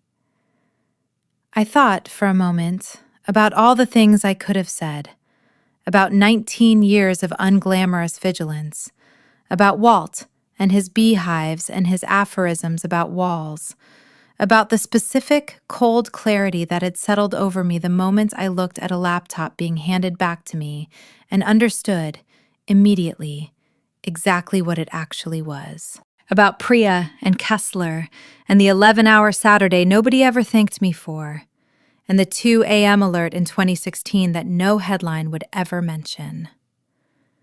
It's not that fascinating, actually, I said instead. Someone did their job carefully for a long time, and someone else didn't do his job at all, and eventually the math caught up with him. That's most of the story. Have a good evening. I closed the door, gently, not slammed, because I've found over the years that gentle is almost always more effective than dramatic when you actually want something to be final. I stood in my front hallway for a moment, listening to his footsteps retreat down the walkway, and then I went back to the kitchen, where I'd been in the middle of making dinner, and I finished making dinner, because that is, in the end, the entire point of everything I've just told you. Not the arrest, not the trial, not the reporters or the podcasts or the university lecture, or even the deeply satisfying moments of watching a man who once called me redundant get led out of a boardroom in handcuffs while his own PowerPoint slide glowed uselessly behind him. The point is, A Wednesday evening where nothing dramatic is happening, where dinner gets made, where a garden goes gold at the edges in the early autumn light, entirely undisturbed because the systems protecting it are working exactly the way they're supposed to work. Quietly, invisibly, without anyone in the house needing to think about them at all. That's what 19 years of being called boring actually buys you in the end. Not a headline, not applause. Just an ordinary Wednesday, safe and unremarkable, which, and I say this with total sincerity, as someone who has now seen firsthand exactly how badly it can go when nobody's minding the wall, turns out to be worth more than almost anything else I can think of. Moral of the story? If you're ever tempted to fire the person quietly holding your entire operation together, at least have the decency to ask her what's actually in her hands before you tell her to leave it on the table. And whatever you do, read the sticker on the bottom first. Take care of yourselves. Take care of your walls. And I'll see you in the next one. I did eventually see Walt in person again, about 4 months after the trial ended. And I think it's worth telling you about because it's the one scene in this entire story that had nothing to do with Bryce or Kessler or federal agents or classified hardware, and everything to do with why any of it mattered to me in the first place. He drove down from Oregon for a long weekend, ostensibly to see an old college friend who'd moved to the area, though I've always suspected the visit had at least as much to do with wanting to see, in person, how the whole situation had actually resolved. He looked older than I remembered, more weathered, sun-browned in the specific way people get when they spend their days outdoors instead of in server rooms, with a faint, permanent squint that I assumed came from years of peering into hive boxes rather than monitor glare. He still wore cargo shorts. Some things, apparently, are load-bearing in a different sense entirely. We sat on my back porch with 2 mugs of coffee, and for the first 20 minutes we didn't talk about any of it at all. He told me about the bees, a surprisingly involved and occasionally dramatic subject, it turns out, full of its own quiet crises and near catastrophes that sounded structurally almost identical to the work I'd spent my whole career doing. Colonies collapsing without warning, small early signs that, if caught, could prevent enormous losses months later. The absolute necessity of checking things nobody else thought needed checking, on a schedule nobody else understood the importance of. "It's the same job," I told him, laughing, somewhere around his 3rd story about a queen he'd almost lost to a problem he'd caught 2 days before it would have been irreversible. "You just traded server racks for hive boxes." "Told you," he said, with the particular satisfaction of a man who has been proven right about something for the 2nd time in one conversation. "Wall building is wall building. Doesn't matter what you're keeping safe." Eventually, inevitably, we got around to talking about Bryce, though Walt approached it more gently than I expected, less interested in the drama of the arrest than in something quieter underneath it. "You ever get angry about it?" he asked. "Really angry, I mean, not the satisfying kind." I thought about that for longer than I expected to need. "For about a day," I said finally. "The day he actually fired me. After that, it turned into something more like focus, I think. It didn't feel like anger anymore. It felt like diagnosing a problem." Walt nodded slowly, turning his mug in his hands. "That's the part people outside this work never understand," he said. "They think the skill is technical. Firewalls, encryption, all of it. And sure, that's part of it. But the actual skill, the thing that separates the people who last 20 years from the people who burn out in 3, is being able to feel something enormous and stay completely still while you figure out what to do about it. You did that. I watched you do it years ago, that night in 2016. And I've thought about it more than once since I retired. Most people can't manage that under pressure. You always could. You taught me that. I taught you the technical half, he said. The other half you already had. I just recognized it early and got out of the way. He looked out at my garden, quiet for a moment. For what it's worth, I'm glad it was you sitting in that room when it happened, and not someone who would have just gone along with it because he had a nice smile and a fancy vest. We didn't talk about it much more after that. We talked about his bees and my garden and Priya, who Walt was delighted to hear about in detail, insisting 3 separate times that I make sure to tell her, whenever I next spoke to her, that the old man from Oregon says she's doing it right. Before he left that evening, he handed me a small jar of honey from his own hives, unlabeled except for a strip of masking tape with his handwriting on it. Nora, keep building walls. Some of us are still counting on you. I keep that jar on my kitchen counter, mostly unopened, because I like having it there more than I actually want to eat the honey. It sits next to the coffee maker, catching the morning light. A small, unglamorous, entirely boring object that means considerably more to me than almost anything else in the house. That, I think, is the truest ending I can give you. Not handcuffs, not a courtroom, not even the quiet satisfaction of deleting a disabled account from an admin console. Just a jar of honey on a kitchen counter.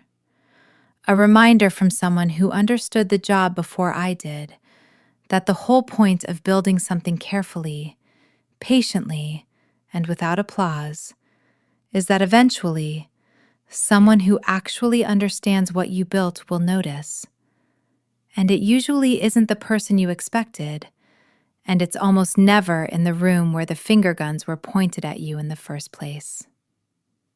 There's a footnote to all of this that I've been saving for last, mostly because it's the detail that still makes me laugh months later whenever I think about it, and I figured you'd earned a lighter note before I let you go. About 2 months after the trial, I received, entirely unprompted, a letter from the federal office overseeing the Audit Node program, not from Marsh directly, but from someone several rungs above him, the kind of formal, slightly stiff correspondence that government agencies produce when they want to acknowledge something without technically admitting anything specific happened.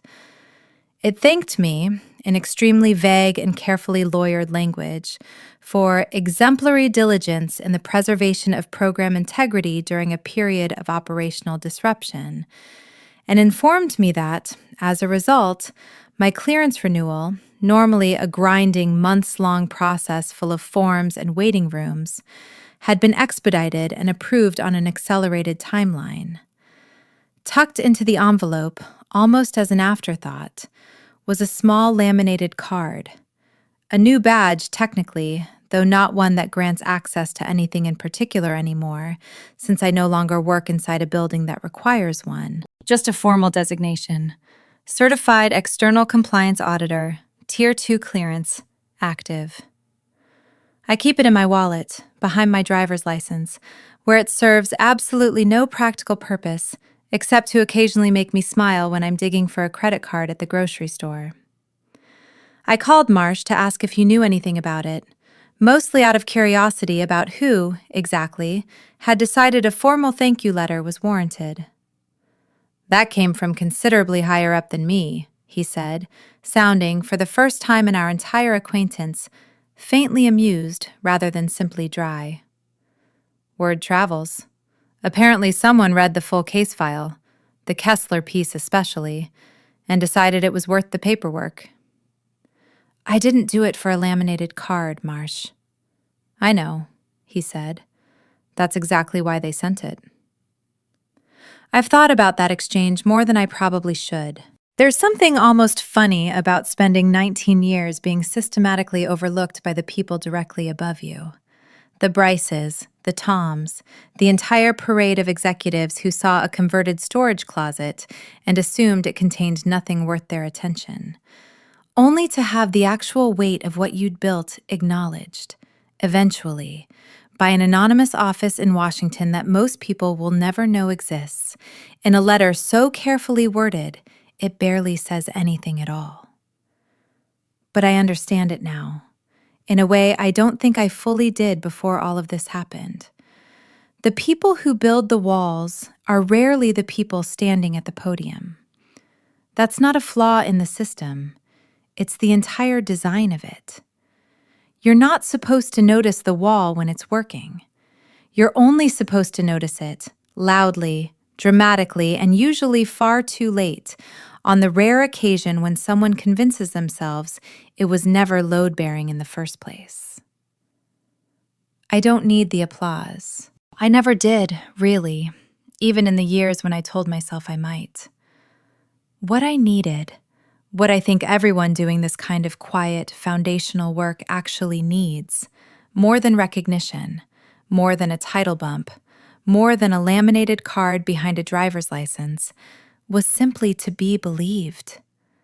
To have someone, somewhere, with actual authority, look at the work and say, plainly, yes, this mattered, and yes, we understood the risk you were carrying the entire time, even when nobody around you seemed to. That letter did that, in its own stiff, overly formal, government-issued way, and honestly, that turned out to be enough. So that's the whole story, start to finish, as much of it as I'm allowed to tell you. A bagel table that smelled like fear, a finger gun, a laptop nobody bothered to turn over, a $5 sticker over a warning label that cost one man his career, his engagement, and 4 years of his life, and very nearly cost a company 60% of its revenue in a single signature.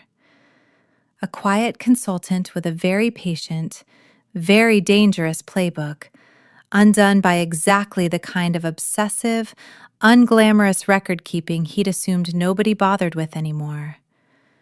And underneath all of it, a woman in a converted storage closet who spent 19 years being called boring and discovered, when it mattered most, that boring was the whole point. I hope you enjoyed the ride. I hope, wherever you are, whatever wall you happen to be quietly holding up in your own life, someone eventually notices it the way it deserves to be noticed. And I hope, for your sake, it doesn't take a federal arrest for that to happen. Take care of your walls. I'll see you in the next one.